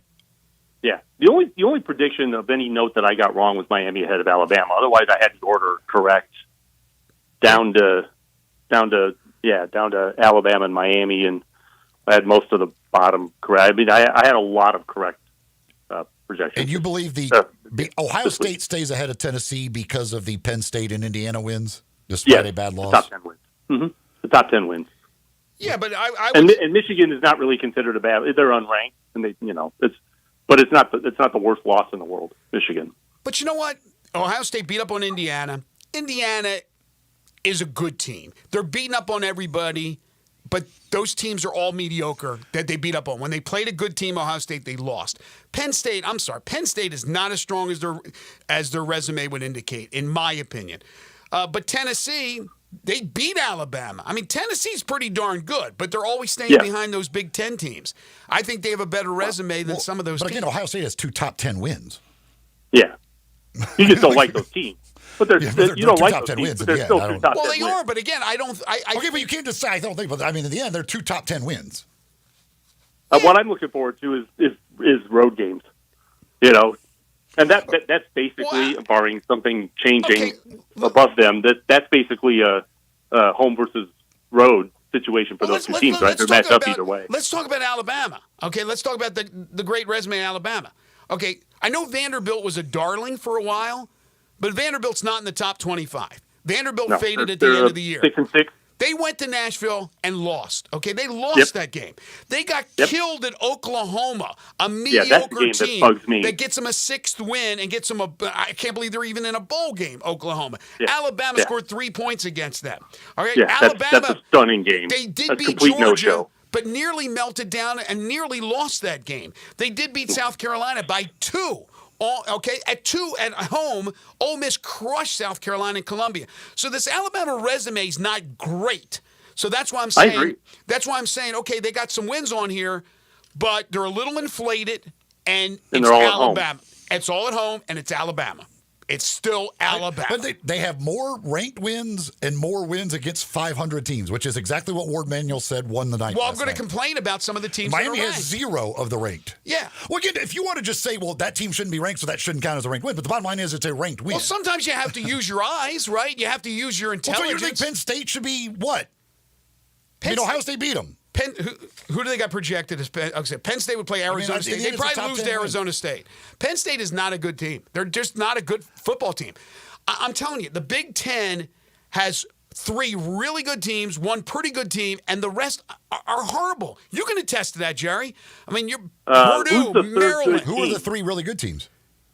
Ohio State, Oregon, and Indiana. And then Penn State, I think, is a notch behind. Oh, you like Indiana? Yes. Okay. Why do you like Indiana so much? I like Indiana because they're murdering teams. They're putting up 60 and 55 on teams. It sounded like prior to this as this discussion went on, that you didn't like Indiana either. No, so, I don't like Purdue. That's fine. And then the rest of the teams, Michigan beat Ohio State.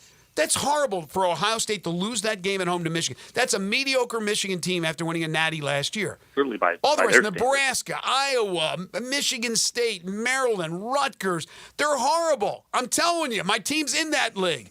But the SEC, you get down to the 7th, 8th, 9th, 10th My team's not good enough teams. to be in that list. I know. There's 7th, 8th, 9th, 10th teams. They're all good. They're all solid. They're all capable of winning. Those Big Ten teams are not capable of beating those big teams. They're not. So that's why I look at that conference differently. Jerry, do you think that even for next season, there could be a chance that they get rid of the top 4 getting the buys? Because the way it plays out, as Reese Davis pointed out last night, like if you end up with 2 bad conference champions, the 5th seeded team ends up with this easy path to the semifinals. I don't expect them to get rid of it. I haven't heard any talk about them getting rid of it. The conference commissioners who run this thing really, they wanted to reward conference champions.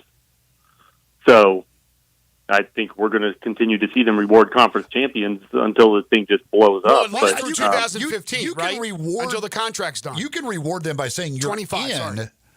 You're in the. We're absolutely guaranteeing you a spot. We only have in. 1 more year on the contract, That's so what I'm I'd be saying. shocked if they did anything next year. Right. It could. And then after that, it's going to be completely different anyway, because the new after next year, not only are you going to, it'll be bigger than 12. It'll be something like 14 or 16, and there'll be 4 teams each from the Big Ten and SEC automatic, no matter how bad they are. So, the after next year, everything's going to be different anyway. Yeah. So just hold your horses. Okay. I think Notre Dame may have realized this. They did the math. Wait a second. Actually, 5 might be a good spot to be every year. So we don't want to be top 4. We'd rather be. I think I've got 5. Notre Dame at 7 because I've got them ahead of or behind Texas and Penn State after they lose those games. So I think I've got Notre Dame at 7. No, I know, and I'm not saying they'll be 5 this year, but I think they know like the best. We've had a great year, But that's the best they can do is 5. Because if again, I mean, whoever ends up at 5, there's a good chance you're getting the Big 12 champion in your place, and then Boise State. Exactly. Whereas Oregon, the number 1, is going to end up with like Tennessee or Ohio State as their quarterfinal game. Yeah. I mean, I think I wouldn't be surprised at all if they get rid of that for next year when they see like the path that it ends up giving people. Well, I think you make a great point. I think they must have known that. Well, yes. I don't think must have thought it through at least that far. They were never thinking the Group of 5 team was getting one of the first round buys. No, they thought there would be 4 good conference champions up there. Group of 5 team would be the 12 seed, whatever. But they never envisioned the Big 12 having a champion this bad. Well, again, this is the first year of the 12-team playoff, and they will do things. But I'm with Jerry. I don't think they'll do it for 2025. They'll do it when the new contract is made and they decide what they're going to do as far as how many teams will be in. Then they will adjust. I think they will absolutely adjust, but I don't think it will be for 2025. All right, we're out of time. He is Jerry Palm, CBS Sports, CBSSports.com. Follow him on Twitter at JPPalmCBS. Next week will be the real interesting one because that will be the final playoff rankings, so we'll know who's in the playoff, bowl matchups, all that great stuff. Jerry will keep you up to date at CBSSports.com as far as his bowl projections are concerned. It'll be a lot of fun, JP, when we talk again next Wednesday. Have a great week. Yeah, look forward to arguing with you again then. Wait, so you said if Texas loses, you have them falling to where? Ahead of Notre Dame. And Georgia will jump them. And I think they'll both be ahead of Notre Dame. Because Texas is the favorite. Why wouldn't they tumble like SMU? They might, actually. They'll be behind Georgia for sure. They'll be behind Georgia. Well, Georgia's going to be a top 4 seed. Who cares? That's all going to work itself out. They'll be a top 4 seed. But no, I don't know. They could be behind Notre Dame. I guess it's just Notre Dame has done nothing. You talk about brand, Greg? Yes. You want to talk about brand. How about Notre Dame? No, it's just rack up wins. Just don't lose games.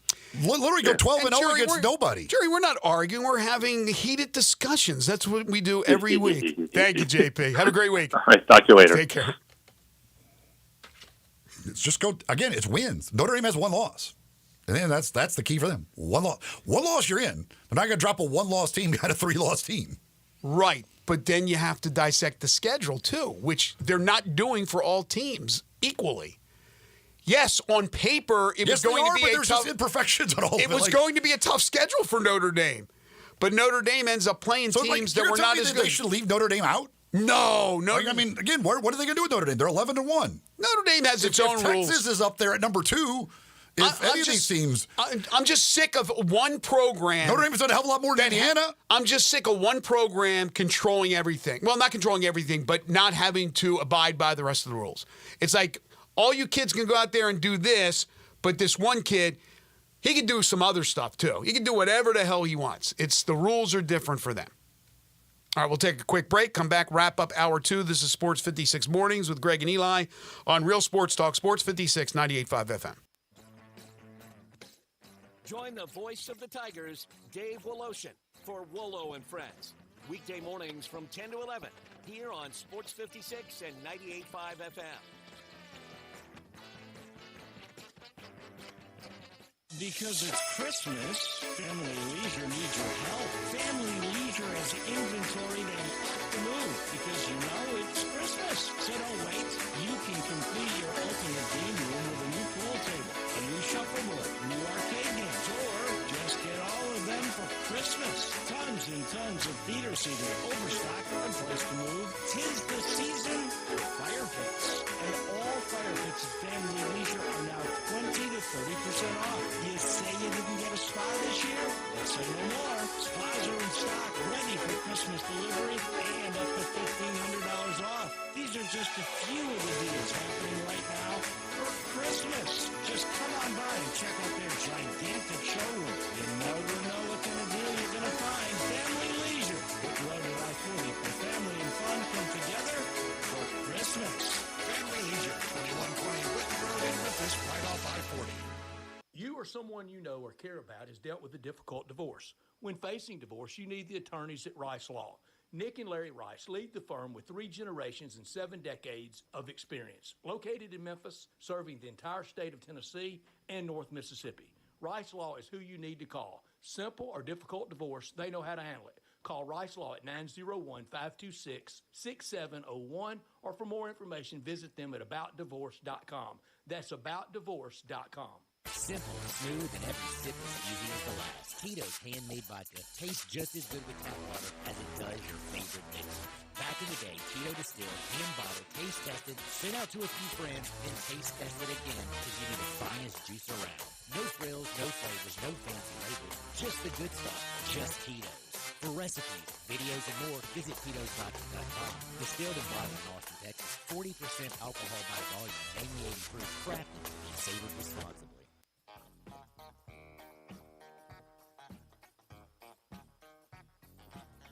Now back to Sports 56 Mornings on Sports 56 and 98.5 FM. This hour is brought to you by James Gaddis Jewelers. Don't you just love it? Here once again, Greg Gaston and Eli Savoy.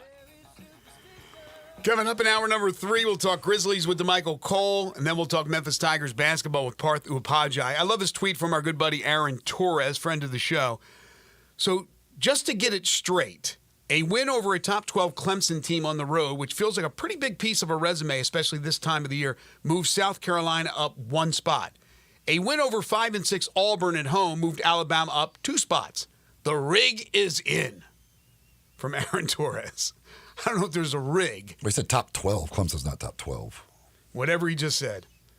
One dropped 1. Well, again, he said top 12. The way you read it, they're not top 12, so it's not. But top 20, they're number 17 currently. Yeah, but I guess the point is that was a better win than Alabama's win, and yet Alabama's moved up more.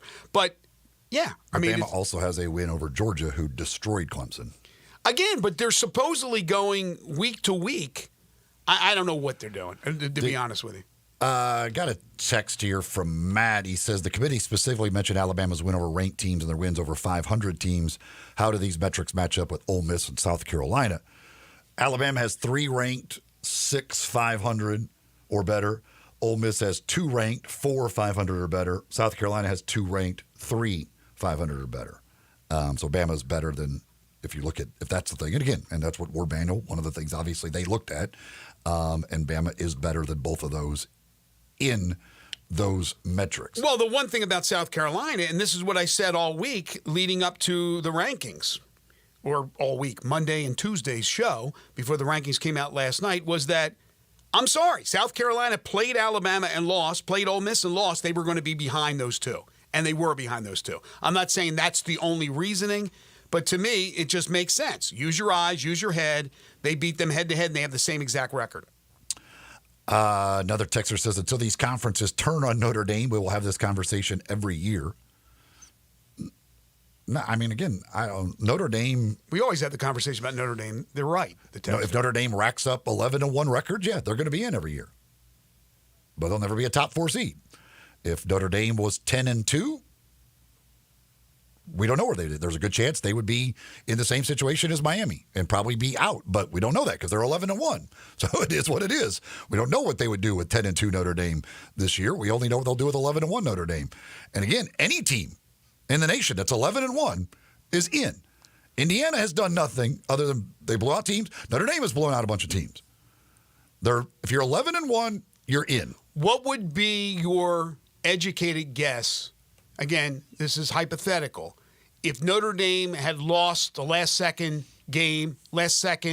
touchdown by USC last week, they had lost at USC. I think they would have been down there in that conversation with Alabama and Miami. Okay. I think they would have been in that 10, 11, 12 range. But we don't know.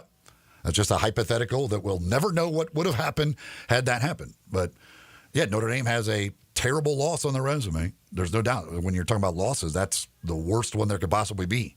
But they're 11-1. And, again, the moral of the story is rack up wins. Don't lose games. Every one of these teams, you could go through most of these to say this is the reason they deserve to be in. You can also find with every one of them a reason they deserve to be out Most of it is because of losses. So should Clemson? You've proven you don't belong by losses you have. No, you're right. But so should Clemson set up a game? I don't know who set the game up, but should there be a Clemson-Georgia matchup at the beginning of the year? Should there be these big You're time done for playing those non-conference? If you want to take the payday or whatever for these setup games, you can do that, and it's great. I'm glad that teams do it. But in the end, it's dumb. Like you should play the easiest schedule possible in order to get to 11-1 or 12-0, and then you're getting in. That's going to be a problem because they're not stupid and they understand unless it's tweaked that maybe you don't want to play those type of games. And the less of those games that we have at the beginning of the year, it's going to be horrible. Teams are still playing them, and until teams actually say we're not playing those anymore, then they're not going to worry about it. Yeah, but this is the first year you really saw the damage that can be done by playing one of those games and losing one of those games. Well, no, in the old, it was even more damage because literally one loss could have kept you out. So you had more damage before. Now you can look at it and go, yeah, we can play those games because even if we lose one, we're fine. Mm-hmm. In the old days, that one loss could have been the end of your season. Yeah, fair point. Fair point. Again, today is National Signing Day. Memphis, the names starting to roll in. Ryan Silverfield will meet the media today at 3 o'clock, but all around the nation, you're going to see the services and their rankings and things of that nature. Memphis just announcing a big tight end that they get signed. Bryce Anderson, he is from West Des Moines, Iowa, has signed on with the Memphis Tigers. But again, we'll have a lot more on recruiting later in the week. Brian Moss from Rivals will join us on Friday. Folks, I want to tell you about Shoot 360 Memphis. This is a great gift for a basketball player in your family or basketball players for Christmas because a membership to Shoot 360 Memphis gives you access to a revolutionary basketball training facility, cutting-edge technology, gamification, and you're going to get that one-on-one expert coaching and that instant objective feedback with those coaches. You can't beat it. It's the combination of modern technology, analytics, and great coaching that will make you a better all-around basketball player, but in particular, a better shooter. And now they are doing monthly memberships. So you can become a member at either the Cordova or the Collierville location or a member to both locations. And again, you're not bogged down with a long-term year or multi-year contract. They have the new Cordova facility with the renovated 50,000 square foot facility, 2 NBA regulation size courts, 3 high school size courts, 4 shooting bays with Shoot 360 technology. There's nothing like it. I've gone out there. I've shot around. It's amazing the instant feedback that you get on your arc of your shot, the arc, the depth, everything to make your mechanics a lot better. And then you got the coaching right there as well. For coaches of teams, this makes sense to bring your teams over there to use these type of facilities. So give them a call, find out more about them, set up a tour in Cordova, 901-779-3176, and Collierville, 901-316-5500. As I said, you can become a member at both of the locations or one of the locations, and you can do it on a month-to-month basis. The future of basketball training is here at Shoot 360 Memphis. Hour 3 on the way. This is Sports 56 Mornings with Greg and Eli on Real Sports Talk, Sports 56 and 98.5 FM.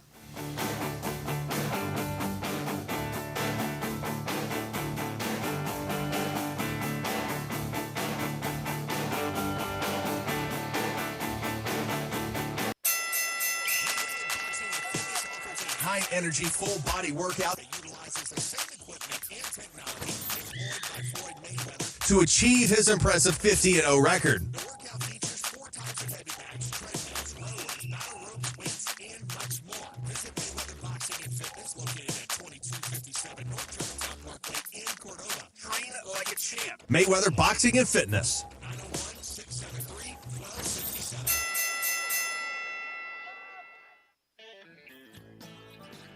Hi, this is Troy Five-Ash, owner of Five-Ash Roofing. I have been told that my ads are all business and I should share some of my personality.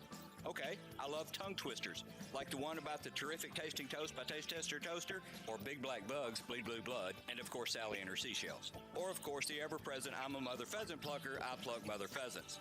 Okay, enough of that.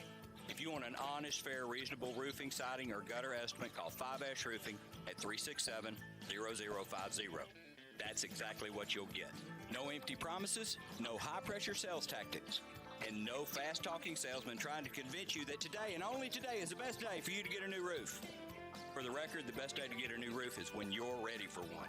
5 Roofing, fair, honest, and ethical. 367-0050 or memphisroofer.com. 5 Roofing, it's what we do. We're here for you. No two people learn the exact same way. So how did Babbel become the award-winning language learning app? We thought of you, all of you. Take Sierra. As a visual learner, she uses Babbel's wordplay videos. Merci beaucoup. Keith is a be in the room with real people kind of learner, so he loves the live online classes with our language experts. Okay, class. Vos está pronto. Estamos prontos. However you learn, Babbel makes it easy. Try Babbel for free at babbel.com. BABBEL.com. I'm Gary York. I'm the service director of Lexus in Memphis. Our service department wants to be more than just a place where you get your oil changed. We do glass repair, windshield replacement, recalibration of your camera and sonar systems, even wheel repair, tire replacement, all the things you would expect from a luxury automotive dealer. Please check out our website. You can schedule your appointment, check out our specials, hours of operation, or if you'd like to do it in person, please reach out to one of our associates at 91271-5199.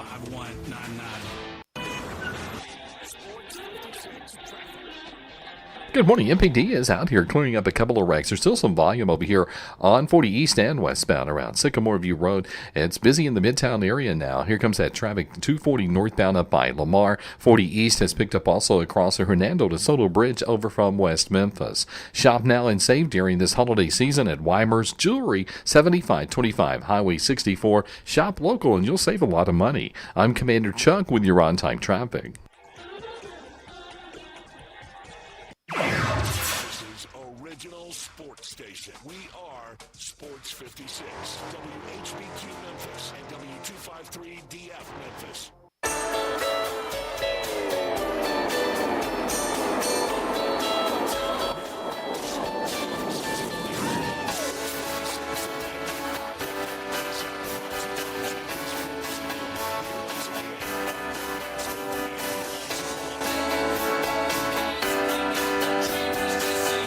Degrees at 9:06. We'll only get to 53 today. Cloudy skies. Then overnight lows 35.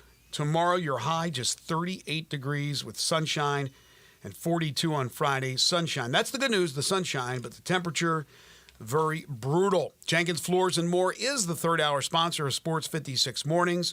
If you're looking to redo your flooring, get new carpeting for the holidays, whatever the case may be, Jenkins Floors and More is the place for you. They sell it wholesale, skip the middleman, save you lots of money in the process. They got all the top-of-the-line material from the top-of-the-line companies, like hardwoods from Portercraft, carpeting from Southern Luxury Carpet, ceramic and porcelain tiles, backsplashes for your kitchens and bathrooms, plantation shutters and blinds, and so much more. They're located at 2356 Goodman Road. That's in Horn Lake. Hop, skip, and a jump from anywhere in the Memphis area. They also have stores in Cleveland, Mississippi, and in Little Rock, Arkansas. They will get the job done for you in a 2-week turnaround. That's their promise to you. They'll come to you and give you a free estimate no matter where you are. You can't beat that. So call them, contact them, and tell them what you're looking for. Jenkins Floors and More, 901, make that 662-469-9350, open Monday through Saturday, or stop by and see them at 2356 Goodman Road in Horn Lake. Memphis does pick up a 3-star defensive back commitment. Jalen Lewis, who decommitted from Florida Atlantic yesterday, has just signed with the Memphis Tigers, according to a couple of reports out there in the Twitterverse. Time now to talk some Grizzlies with DeMichael Cole.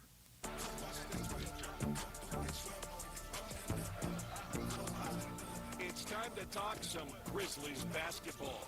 Joining Greg and Eli is DeMichael Cole, Grizzlies beat writer for the Commercial Appeal. Here's DeMichael with Greg and Eli. He is DeMichael Cole. He joins us every single Wednesday to talk Grizzlies. He's a terrific Grizzlies beat writer for the Commercial Appeal. You can follow him on Twitter at DeMichaelC. Good morning, DeMichael. Good morning, guys. There are bad fourth quarters and there are bad fourth quarters. That was a bad fourth quarter for the Grizz last night. Yeah, in a lot of ways. You know, I think everyone's going to focus on the free throws. It was a kind of like a historic disparity there. 26-3 is something that you rarely ever see. But honestly, my personal opinion, I know everyone won't agree with it, but I feel like with a 15-point fourth quarter lead, even despite some of the things that went wrong, with the free throws. And some of them were self-inflicted, like the Marcus Smart foul, 90-plus feet from the basket was self-inflicted. And there were a couple more. But with all that being said, even with the free throw disadvantages, I feel like there were a couple other things the Grizzlies could have done still to put the game away. Specifically, you go down the stretch, the last 3 minutes of the game, you shoot 2 of 9 from the field. Dallas is grabbing offensive board after offensive board. In the last few minutes of the game, there was pretty much a 2-minute stretch from 7:40 left in the fourth quarter to 5:23 left in the fourth quarter, where there was no Jaren or Ja on the floor for the Grizzlies. This is not something that's uncommon for them, and it's why I've said this whole depth thing it's cool, it's tantalizing, it's very fun, but when push comes to shove, when you get to playoff basketball, when you get to the elite competition, your guys got to be on the floor. Because while Ja played 31 minutes in this game, Kyrie Irving played 35. Luka Doncic played 40. So you got, all due respect to the nice depth pieces that you have, but the depth pieces, because they're really good, against second units. But having those guys in the game for that stretch from 7:40 to 5:23, you know how many points the Grizzlies scored that stretch? How many? 0. Yeah. No Ja on the floor, no Jaren. They did not score that entire time. And they went from leading by 11 to leading by 6. So you got the momentum is pretty much gone. All your offensive flow is gone because of the fouls. And it was just tough sledding at that point. And, the offensive execution just wasn't good down the stretch. Like I said, the last 3 minutes, you had Ja, Jaren, and Dez on the floor and still shot 2 of 9. Yeah, last 3 minutes, like you said, and they went 7.5 minutes without a bucket in that fourth quarter. What would be your suggestion? Because I watch how different teams use their stars. I know Denver uses Jokic the whole first quarter. Then he goes down, gets a breather. He's back like 8.5 minutes, 9 minutes to go in the second quarter. So, and I think you've talked about it before, where with this new offense, Taylor Jenkins says, I'm going to use a lot of guys. I'm going to use my depth. I'm going to get them in and get them out. But what would be your suggestion on how you use the big three, especially when you're playing better competition? You got to stagger them. You got to say, hey, for 48 minutes of the game, we are going to have, whether it's Ja or Jaren on the floor or Ja, Jaren, and some, like what they used to do, like in the preseason, I think they were trying this out and kind of, even though we didn't see, Jaren much during that time, but I think the idea was you would stagger Ja with the bench unit, and then Desmond Bane and Jaren would be staggered together. So Ja would mainly be, floated on the floor with shooters around. Like you would put Luke Kennard, Santi Aldama, those type of guys around Ja when he comes in with the second unit. And then when Ja goes out for a breather and those guys go out of the game, then you bring Dez and Jaren in together. So that way you basically have Ja or Jaren on the floor at all times. And then with Jaren, you have Dez on the floor. And Ja can pretty much, elevate, the second unit. And when you put great shooting around him and potentially, someone like Zach Edey or Jay Huff, because Brandon Clark plays so well next to Jaren. So that's kind of how I would handle it. And honestly, that was the way it looked like they were going early in the season. But now they play so fast. It's a bunch of different looks. Like Taylor's still figuring it out. If you go back to the recent first quarters, like Marcus Smart routinely comes in around 3 minutes left in the first quarter. I've noticed that. But there have been games where Scottie Pippen Jr. comes in behind him, which was the previous 2 games. And then this game against Dallas, Scottie Pippen Jr. comes in before Marcus Smart. Luke Kennard only played 8 minutes in this game. So, he hasn't scored in double figures in each of the last 3 games. He's not even really shooting the basketball. So, there's just so much to pick through when you're playing such a large rotation. That's why people like to play 9, play 10, because you get in a rhythm. But it's hard to get in a rhythm when you got so many different guys, and any night could be someone's night. You look at Dallas, it was pretty much Luka, Kyrie are going to be on the floor, Spencer Dinwiddie. I knew they threw Jaden Hardy out there at one point in the third quarter, but outside of that, you pretty much knew who was going to be in the game and win. And certainly, I 100% agree as far as that you have to have either Ja or Jaren on the floor. Now, having said also, Jaren in the fourth quarter was not good. Nope. When he was out there, it was rough. He was 1 for 6, 0 for 3 from 3. He did not play well in that fourth quarter. He was out there. Marcus Smart, you mentioned the foul, which he had the ball. He tried to save the air ball that he didn't have to save, and he could have let it go out of bounds. Then he has that foul. I don't know what the heck Marcus Smart was doing in that fourth quarter. Yeah, I'm assuming, and I'm pretty sure Marcus Smart, is a smart guy, right? I believe. Not in this particular game, but he is normally. Yes. Yeah, and when he tried to save that basketball, I'm just pretty sure he thought he got tipped. I don't think he was trying to save the ball without it, being tipped there. But yeah, even when he was making shots, it kind of stood out to me. The way he was talking about it, he was just basically saying, yes, shots fell today. They're not always going to fall, kind of preparing you for, hey, look, there are going to be nights where I don't make shots too. And that was this game. At the end of the day, my whole thing is when you come off the bench, unless you're Lou Williams or Jamal Crawford or Vinny Michael Johnson or something, you're not expected to come in and just score. At a high level for the most part, but you got to find ways to be effective. And Marcus Smart has done that decently well. Even in this game, he had 6 assists. And he had 3 steals, but most of that production came in the first half. I remember thinking after watching the first half, man, Marcus Smart has been decently good. He hasn't scored, but he got a couple steals that turned into transition opportunities. I thought in the first half, Luka had 24 points, but he probably was, doing the best overall job, at that point. And then the second half came. And what the situations that the Grizzlies haven't been in because they've been blowing out teams so much is what I was kind of looking forward to in this game is those pressure moments when these little things, that foul 90 feet away from the basket, if that happened, against the Pacers or against the Pistons in one of those games, we wouldn't have blinked an eye at it because, okay, he goes shoot 2 free throws, and they just cut the lead from 25 to 23. Life goes on. But when you do it against the Mavs and you feel the momentum switching and you're on the road and they got Luka and Kyrie on the other side, that is a huge play. So I think we saw kind of the worst of Marcus Smart. I'm not out on Marcus Smart. Yet being, even in the closing lineup, I still like him in that closing lineup, even though eventually I want to see Jalen Wells or another really good shooter get some opportunities in that closing lineup because teams are just going to, what they did in a way, load up on taking Ja Morant away from the paint. You got Derek Lively down there, so it's already tough to score in the paint. And that's why we didn't just see Ja kind of taking over the game in the final minutes. It's tough when you have limited shooting, and then Jaren wasn't making his threes because he was open, as you said, Eli, 0 for 3 in the fourth quarter. So it just, it's tough sledding, when things are going that way. But, yeah, Marcus Smart, not his best outing.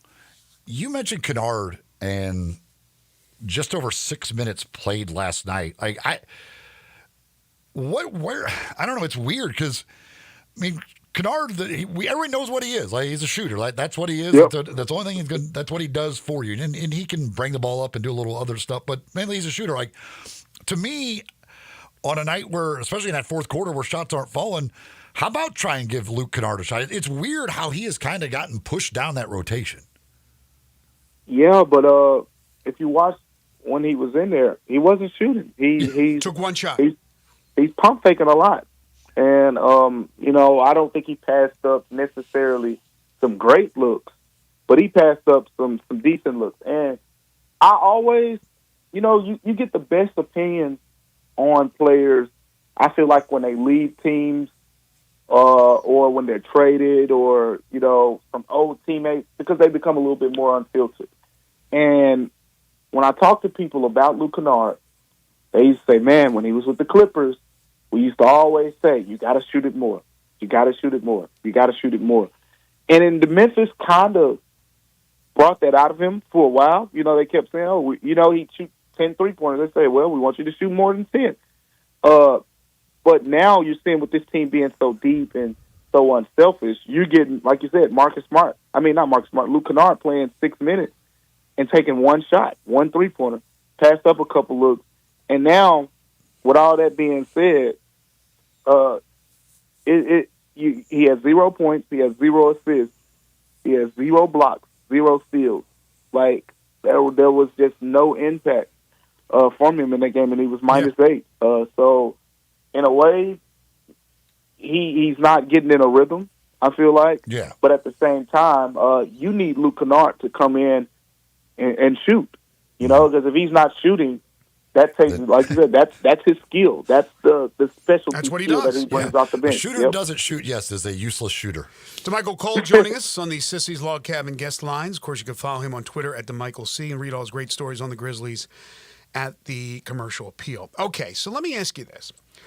I gauge everything on how a team does against the better teams. You know, Memphis has feasted on the bad teams. They've done a good job. They've feasted on the bad teams, and I know they still have some guys out, but they have the bulk of their guys and their main stars back. And they go to Dallas, and they're in control for 3 quarters, end up losing that game. We know what Dallas did before the trade deadline last year, getting those bigs that they did. I'm looking at the numbers. P.J. Washington, now he'll shoot a lot of threes. He was 4 of 6, but he was 6 of 10 overall. He's a big. Derek Lively was 7 of 10. Daniel Gafford, another big pickup last year. He was 4 of 4. Do the math. That's some pretty high percentage shooting from their bigs. How much of a difference do you think Zach Edey would make? Remember, this is a team that doesn't have Steven Adams from a couple years ago, and hoping that Zach Edey kind of becomes that guy, and he's out. How much better do you think they would be defensively, plus they were out-rebounded by 10, if Edey's in there? Man, this was the game where I would have loved to see how they use Zach Edey and just see him in general, because you look at some of those offensive rebounds that Derek Lively was getting, you know, a couple were against Jay Huff, and there were a couple just, you know, that they knocked loose and things like that. Daniel Gafford was also kind of effective, you know, in a way. P.J. Washington, too. And I'm like, man, if Zach Edey was out there, I feel like they wouldn't get some of those. Mm-hmm. But then again, there's also the added caveat that if Zach Edey was out there, Brandon Clark held his own when Luka tried to get those switches. Like in that first half, Luka just made some really tough shots. But you kind of figured, like, hey, if Memphis keeps making him take those type of shots, he is capable of doing it for fourth quarters, but that is extremely difficult for anyone to do, no matter how good you are. Like, to make that tough of shots over the course of 4 quarters. And he kind of, you know, slowed down a little bit in the second half. He was getting to the free throw line a lot, but he wasn't making, you know, as many shots. So I'm thinking that was because you had Jaren Jackson Jr., who's able to guard on the perimeter, Brandon Clark, who they would put in the switches and would hold his own. Whereas with Zach Edey, that's been the question mark, right? That's kind of the, you know, would he be able to hold his own on that island against a Luka, against a Kyrie? So it would have been interesting to see, because that's the incomplete picture to this. We haven't seen him in that situation yet, and how the Grizzlies handle it, you know, would be noticeable too. But yeah, when you talk about the rebounding part, he definitely would have made a difference in this game. You have talked about it before, about Ja and the lack of dunks this year. Last night he had the breakaway. He just kind of does a little soft thing, got booed. He addressed it after the game. What did you think of his comments? Basically saying, again, quite clearly, like, listen, I'm not trying to dunk. Like, I'm out here trying to prevent myself from getting hurt. Yeah. That's pretty much what he said, you know, all throughout the season. And, you know, he stood by it. He stood by it. Like, he's constantly said it. He said, I'm not dunking. Anytime, like, we laugh at him or something, he'll say, like, y'all think I'm joking. I'm super serious. Like, I'm not dunking. And that little rim grazer, he's done that a few times. When you see him dunk now, it's typically, you know, alley-oops from teammates when he has to go up and get it, things like that. But, I mean, whatever. Like, it's, you know, it's the kid in you wants to see Ja Morant dunk, right? Just the entertainment perspective. Like, that's kind of what's made him one of the game's most exciting players. But, you know what else makes him one of the most exciting players? Being available. Playing, So, right. Hey. If it means more playing time, more games, Yep.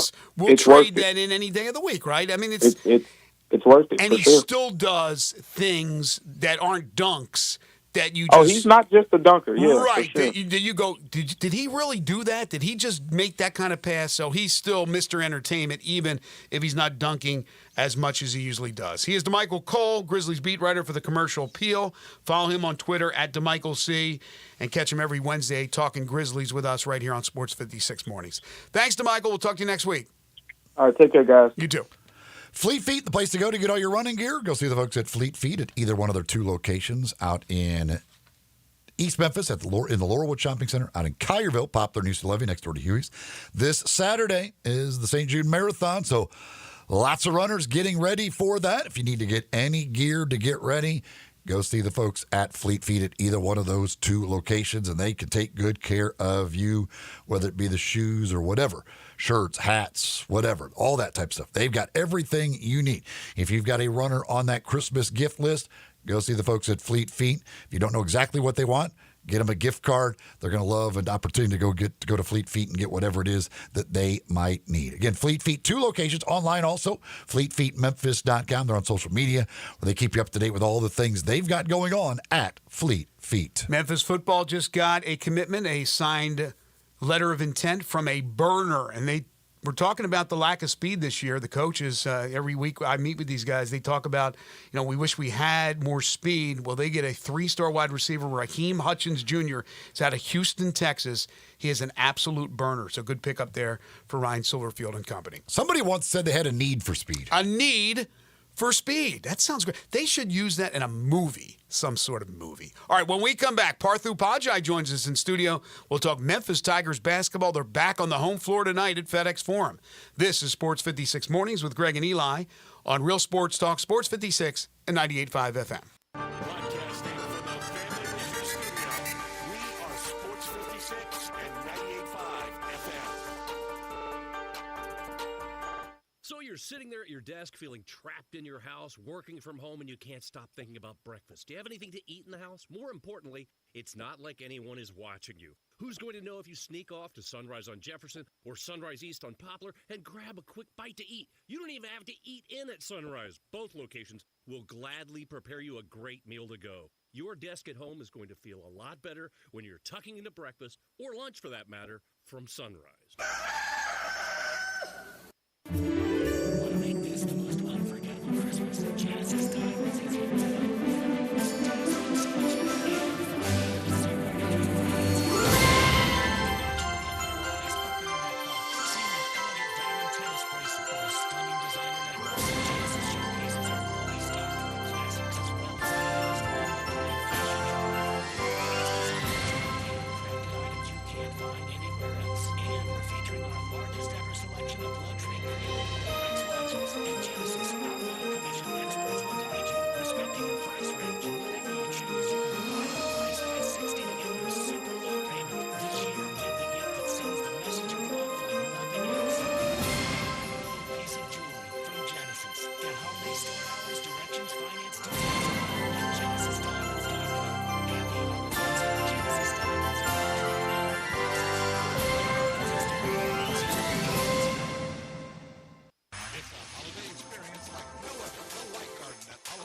Walk-through entertainment extravaganza with hundreds of giant 3D Christmas-like displays, photos with Santa, food and drinks, and special events including fireworks on New Year's Eve. New this year is a winter-inspired 18-hole miniature golf course. Bring the family out nightly through January 1st. Go to lightgarden.online for details and to buy tickets. Now stay tuned to Sports 56 and 98.5 FM for chances to win tickets to go see the Light Garden.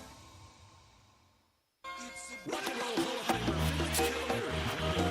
Rascals will be performing with Six Wire. This year's Puzzle Liberty Bowl, and you want to be there too. You'll hear all the iconic hits at the President's Gala on December 26th and beyond. And at halftime, 66 Puzzle Liberty Bowl on December 27th.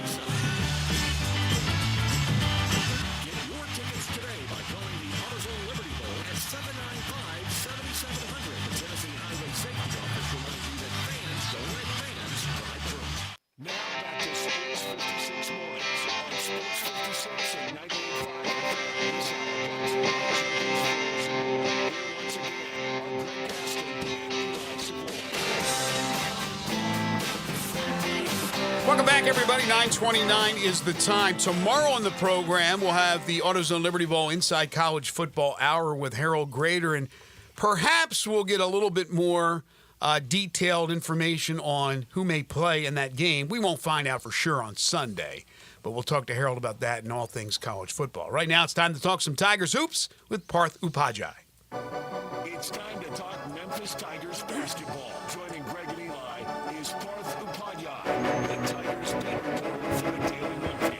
Now here's Parth with Greg and Eli. This guy's jet skiing and doing all the things you expect to do when you're in the islands of Hawaii. I'm surprised you even came back, my friend. Good to see you. I didn't want to, especially when I saw the weather in Memphis. I looked on my phone and I saw the forecast in Memphis. I was like, oh, no.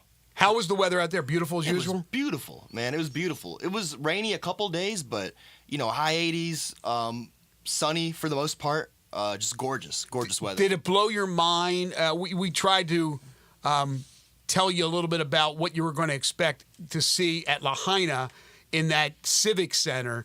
Was it worse than what you thought as far as like the facilities, or better, or just pretty much what you thought it would be? Definitely smaller than what I anticipated. Like, you hear about it being a shoebox in the middle of the Pacific Ocean, but then you walk in and it's like it's a high school gym. Right. Like, if you didn't know anything about college basketball and you walked into that Lahaina Civic Center, you'd mistake it for any other high school gym in America.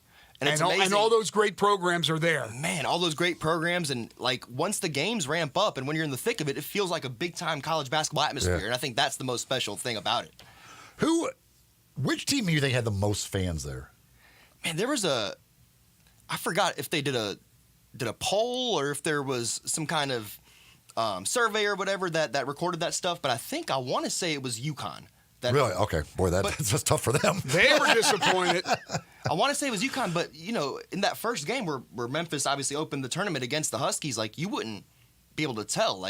Tiger Nation was up and active and loud and proud. Pretty strong, wasn't it, with Memphis? Very strong. I just posted some pictures to Twitter, and I was very impressed. Watching it, I felt like North Carolina had the most, but it's always hard to tell. It might just be that they're on the side where you see it on cameras and all that, and North Carolina always has a ton of people anyway. And their color stands out as well. Yeah, I want to say it was North Carolina, UConn, and Dayton, if I'm not mistaken. I'll have to go back and Dayton. Look. Yeah, Dayton could go to the moon, and they will draw.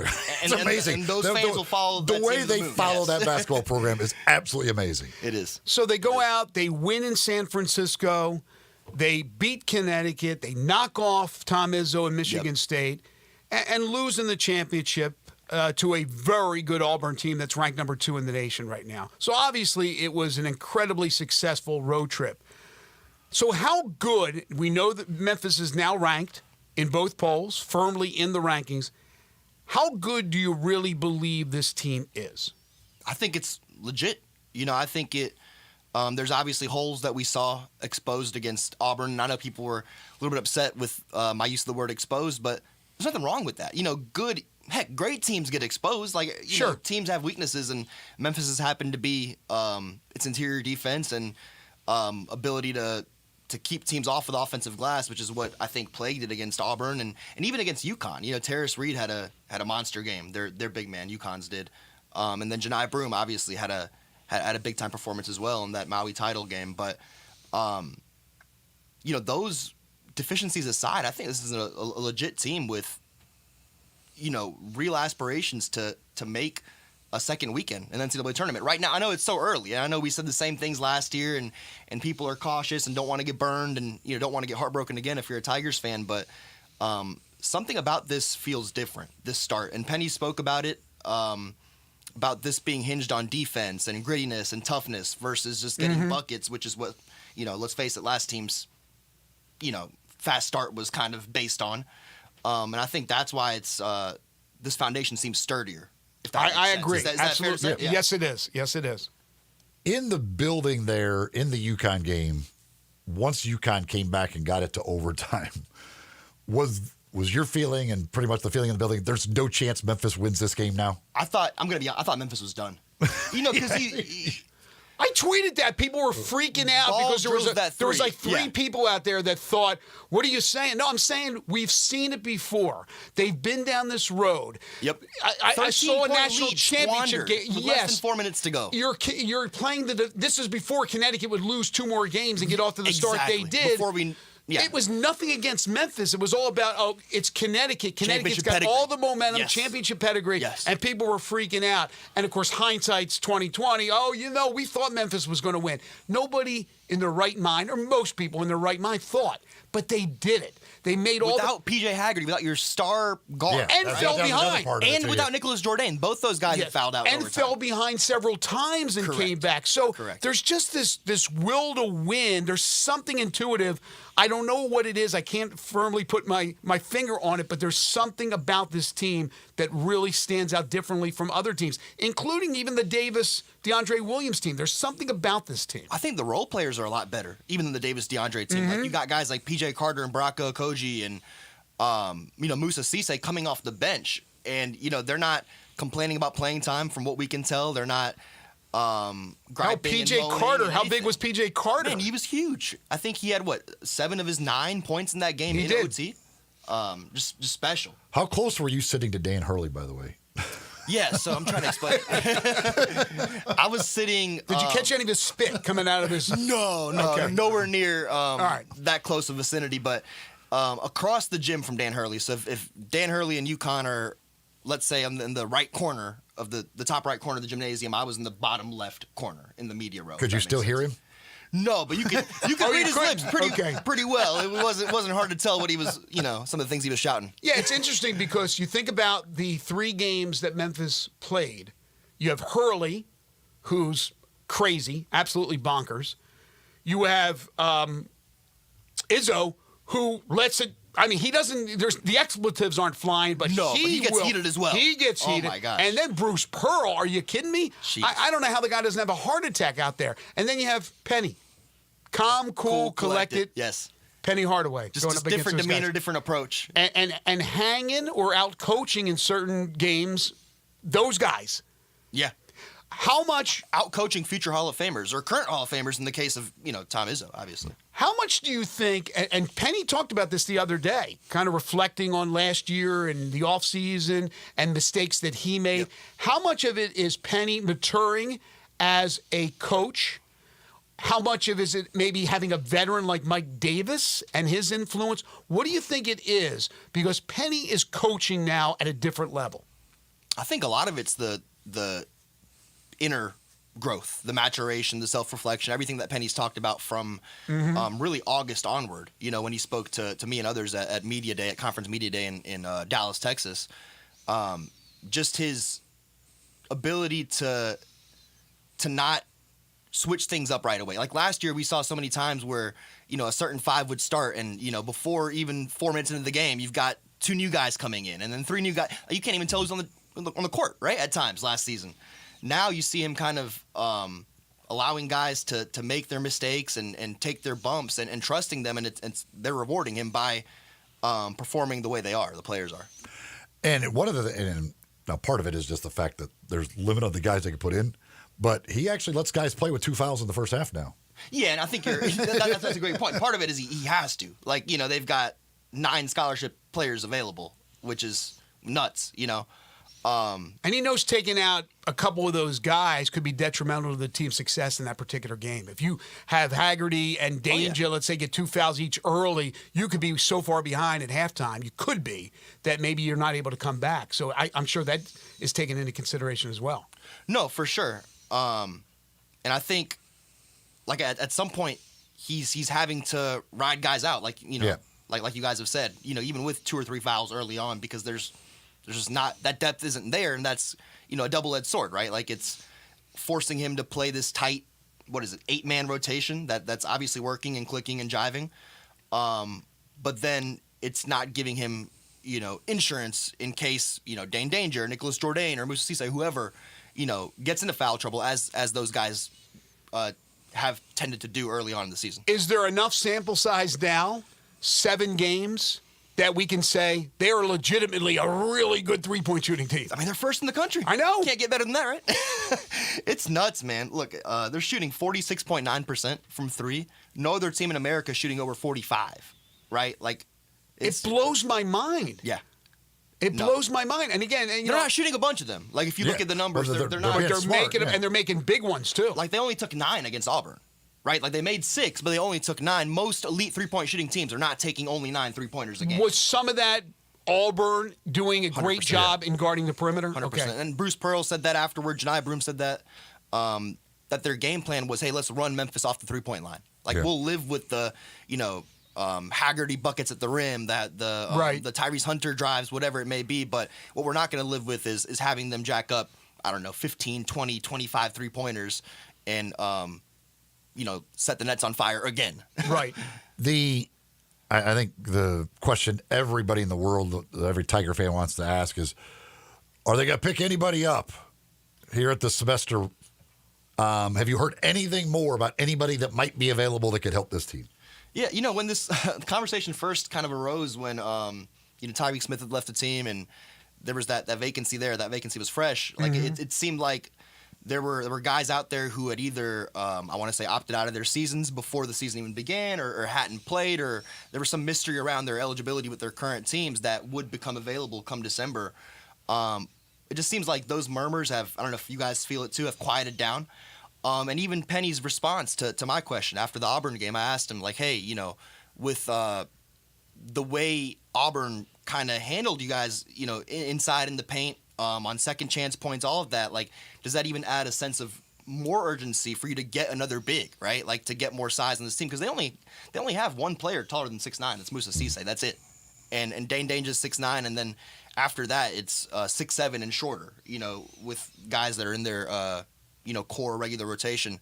But Penny's tone was kind of almost like, hey, we've got to look at the guys we got in this locker room versus looking outward. And I think that's a change from what he was saying even a week ago, where he was basically expressing that, hey, we've got guys monitoring the transfer portal, we're keeping an eye out on this thing, and we're going to find the best fit. It seems like maybe that eagerness is kind of mellowed a little bit, whether that's because the team played so well, in San Francisco and in Maui, or whether that's because there's not options out there. I don't know, but it seems like it's less likely now that Memphis will add somebody than it was even 7 to 10 days ago. Is Jordan Brown not available? Yeah, wonder what he's up to these days. Can they do a trade? He's playing well, though. I think he's overseas somewhere. Is he good for him? Have they made trades legal yet? Can we trade? Can they work out a deal for Janai Broom? Is Janai Broom on the trade block by chance? Yeah. Broom is unbelievable. But he's amazing. To your point, and rebounding is certainly an issue, but it really puts more emphasis on the guards, especially Haggerty and Rogers. And Haggerty's a really good rebounder. He's leading the team in rebounding. Yeah, but even Hunter to rebound more. And when you're rebounding more, that means you're battling somebody for a rebound. You can get a loose ball foul. It worries me a little bit. I think you're right. If there's nothing out there that could help the team, Penny isn't going to add.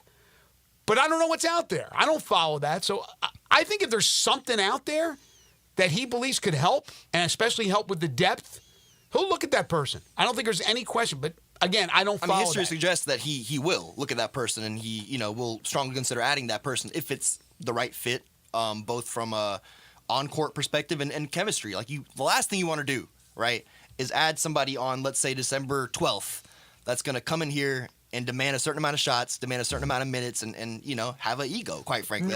You're exactly right. It's not going to go well. But also the thing you don't want is what happened last year when Caleb Mills went down. 100%. God forbid one of these guys went down in the backcourt. You're done. Especially the two big ones, right? Well, that's what I mean. There's a lot dependent on two players, not unlike a couple of years ago. But I still think they can get more from Dane Danger. I mean, I think he has some unbelievable moves and quick moves at the hole. I'd like to see him get more involved. But like you said, he's 6'9".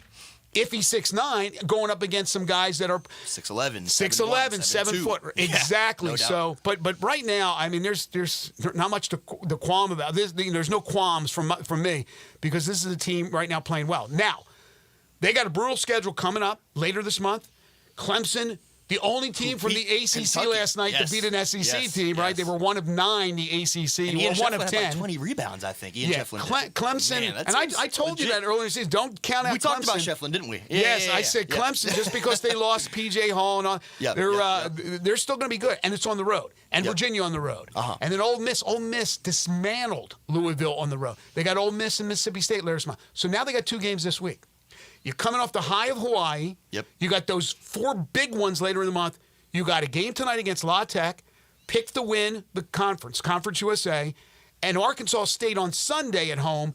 Pick to win the Sun Belt. These are 2 capable teams that if you're not on your game, they could beat you. Absolutely. How focused, I don't know if you've had a chance to talk to these guys since they returned from Maui.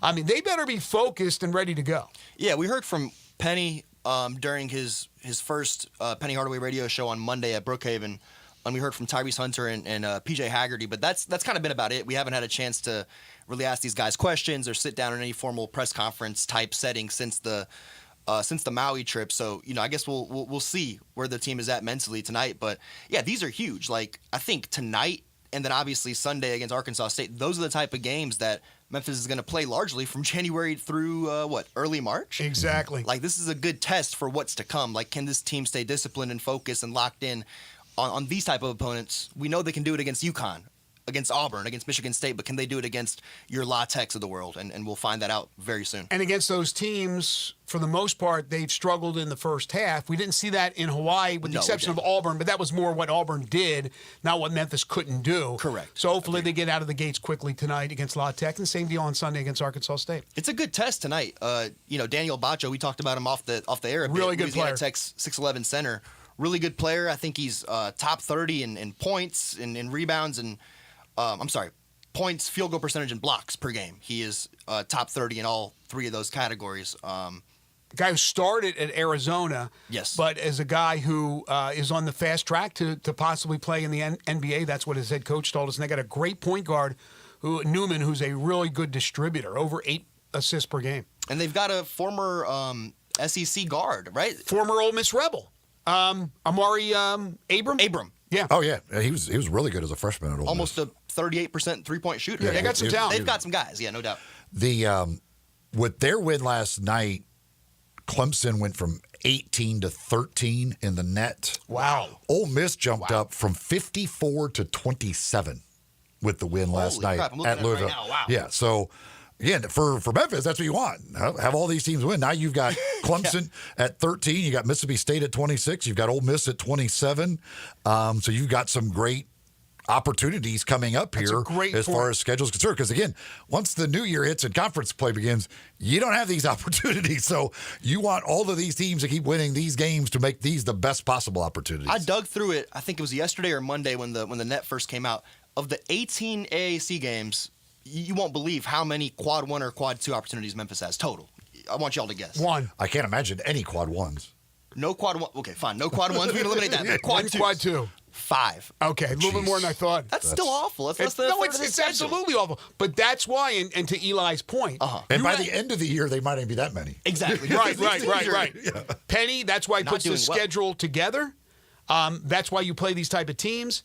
And if they can do damage, you got to figure if you get at least one of the if you beat Clemson, obviously it's great, but you got to take care of business against Virginia, Mississippi State, Ole Miss, at least one of those. But if you can get 2, you're looking at a chance to be a high seed, even with what the disruption may be from the conference, as long as you don't have those conference losses, right? 1 or 2, I think you survive. But if you have 4 or 5, it's going to take everything away from all the good that you did non-conference. Last year, of course, was an absolute disaster. I don't see that coming, but man, it is right there in front of them. I don't either. They're in a great A lot of people position. have PTSD, and I get it. If you're a Tigers fan, it's a completely different maybe you team. don't want to celebrate just yet, you don't want to cheer just yet, but I think something about this team feels different. And Penny's explained it, the players have explained it. The foundation is just so much more rock solid, in my opinion, than a great point. anything we saw last I season. think you got to enjoy the ride. Enjoy the ride. Enjoy the game tonight. Parth, we always enjoy having you on. We'll talk to you again next week. Hey, appreciate y'all. That's Parth Upadhyay. Read all his great stories on Memphis Tigers basketball at the Daily Memphian. East Coast Wings and Grill. If you're not headed to the game tonight, you can go watch it over at East Coast Wings. And Charvy will be there. It's the first Wednesday of the month. That means Charvy will be playing. He does it every first Wednesday of every month from 6 to 9 tonight. He'll be there in the bar area. This weekend, they've got their big, ugly Christmas sweater party going on. That's this Saturday night with a DJ, photo booth, all kinds of fun, great time. They do that every single year, and it's this Saturday at East Coast Wings and Grill. If you've got some holiday parties, need a place to host them, you can certainly do that at East Coast Wings as well. Again, tonight with the Tigers and Charvy, and Saturday, the ugly sweater party going on at East Coast Wings and Grill, located just off Highway 64 in Bartlett, right between Lowe's and Walmart. East Coast Wings and Grill. All right, one segment to go. We'll get to it when we return. This is Sports 56 Mornings with Greg and Eli on Real Sports Talk, Sports 56 and 98.5 FM. Broadcasting from the Family Leisure Studio, we are Sports 56 and 98.5 FM. They're taking care of beerness in Memphis, right on the river with Grind City Brewing and all of their great products. Look, this was a dream come true for a father and son duo. And if you have not been to that brewery right on the river, just to the north of downtown, you're really missing something special. And now you can't miss their products. Wherever you go, you see a brand new label. It's clean, it's beautiful, it's distinctive. You'll know Grind City Brewing, and of course you know their products like Poppy's Pills, that great Pilsner, or Tiger Tail, that very creative craft malt liquor. There's the new Thaddeus Amber Lager. That is absolutely a great light beer. There's the India Pale called God Hopper. It's outstanding. And then there's the Belga, the Belgian-style wheat ale. They keep bringing hits at Grind City Brewing. Every success you've had began with a great opportunity. Now there's another one. At University of Maryland Global Campus, we provide no-cost digital resources in place of textbooks and most courses. And that's not all. You'll receive your accredited online education at an affordable tuition with a choice from more than 135 degree and certificate programs. With online and hybrid courses, get everything you need to succeed again. Learn more at umgc.edu. Certified to operate in Virginia by Chef. Hi, friends. Bill Russell at Russell Brothers Fine Jewelers, and it's time to get serious about Christmas shopping for your special lady. As we celebrate our 40th Christmas at Russell Brothers, we've gathered the most stunning collection of beautiful diamonds and gemstones that you can possibly imagine. Exquisitely designed and crafted with the finest workmanship, our array of rings and bracelets, pendants, and earrings will dazzle your lady and will give her the message very clearly how much you care about her. You care enough to give her the best. If you've never been to Russell Brothers, we invite you to join our many customers. See what a difference personal attention can make. Drive right up to our front door. Come on in and be a part of that 40th Christmas, and let us show you what value, quality, service, and selection can look like as you choose a piece for her that will make you the very best Santa ever. Russell Brothers Fine Jewelers, 4646.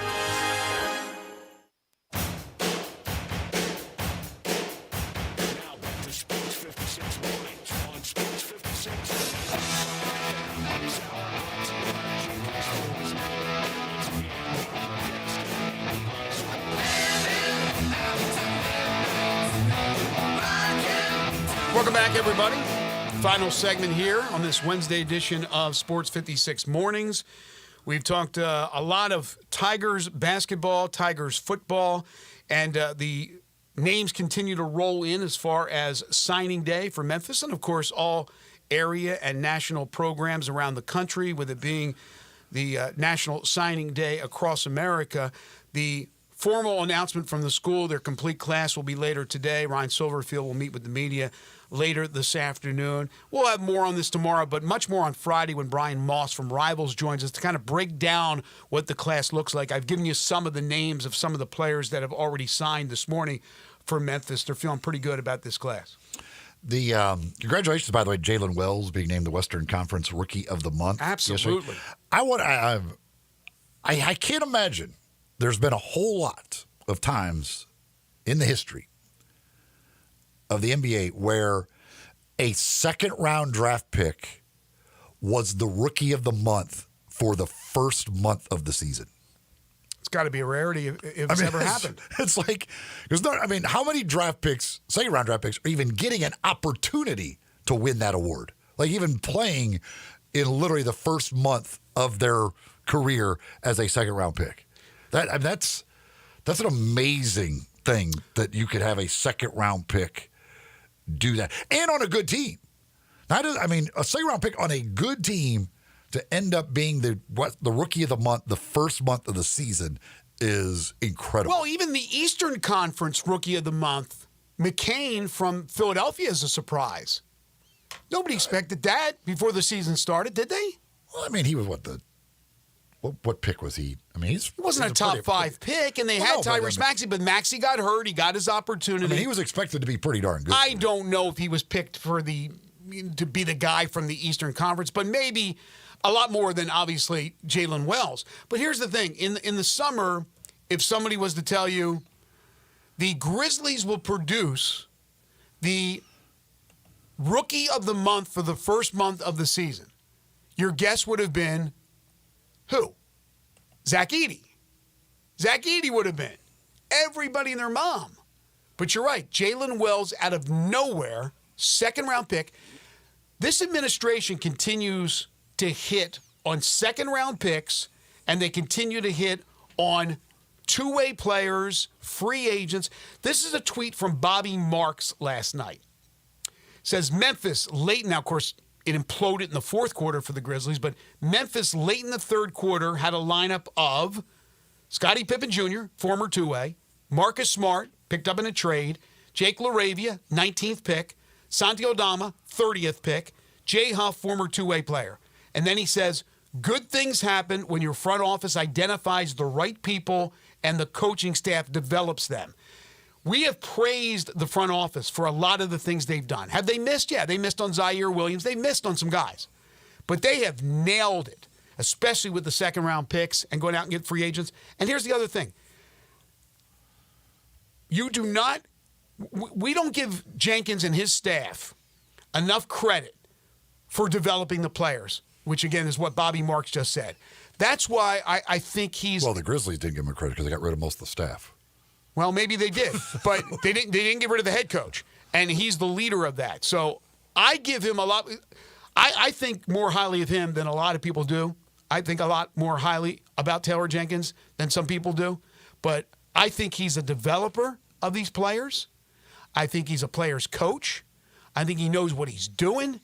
And that's why, it hurt last year early in the season with all the problems they had, the issues they had with the injuries, that people were saying, well, if you're 2-20, you got to get rid of the coach. No, you don't have to get rid of the coach. He's a good damn coach. Genesis Diamonds is ready for the Christmas holiday. And if you're thinking jewelry, you need to think Genesis Diamonds. They've got case after case filled with exquisite diamond rings, earrings, pendants, bracelets, bands. Great, beautiful, can't-miss gifts with beautiful craftsmanship, lasting value, things that she's going to love this holiday season. And how about 5 years, 0-interest financing? You'll love that. That's for sure. Across the board, 5 years, 0-interest financing available at Genesis Diamonds. Go talk to one of the great people over at Genesis Diamonds. Let them help you pick out that perfect piece of jewelry for that special someone this holiday season and take advantage of that great deal with 5 years, 0-interest financing. Genesis Diamonds, Poplar at Perkins Extended. Congratulations to Juice Wells from Ole Miss. He has been added to the East-West Shrine Game, the 100th anniversary of the East-West Shrine Game. So Juice Wells will play in that. Again, tonight it's the Memphis Tigers and Louisiana Tech at FedEx Forum, 7 o'clock, 7:02 to be exact. If you can't make it down to the Forum, we'll have the game. I'll be on the call with Trey Draper on ESPN+, so check us out. Speaking of that, I've got a 4-pack of tickets for tonight's game. 4 tickets for the Tigers game tonight. If you want to go down to FedEx Forum, be caller number, let's go 3. Caller number 3. Lucky number 3, 360-8255, 360-8255. Caller number 3, 4 tickets for tonight's game. Our thanks to Jarrett Morrow, to Jerry Palm, to Michael Cole, and Parthu Pajai for joining us on the program. Tomorrow we'll talk college basketball with Kerry Miller. We'll have the AutoZone Liberty Bowl Inside College Football Hour with Harold Grader, and our world-famous Pick 6, our final Pick 6, of the season. Well Known Friends on Sports 56 is coming up next. For Eli Savoy and Elijah Seegers, I'm Greg Gaston. Enjoy the rest of your Wednesday, everybody.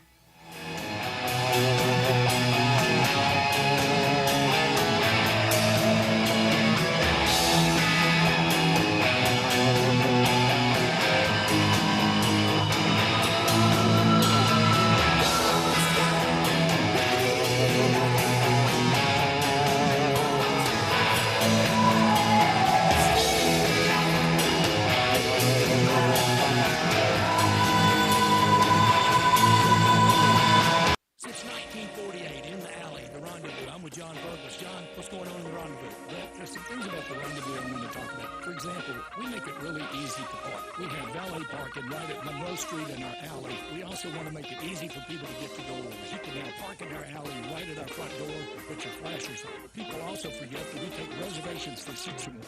And we have a wonderful party room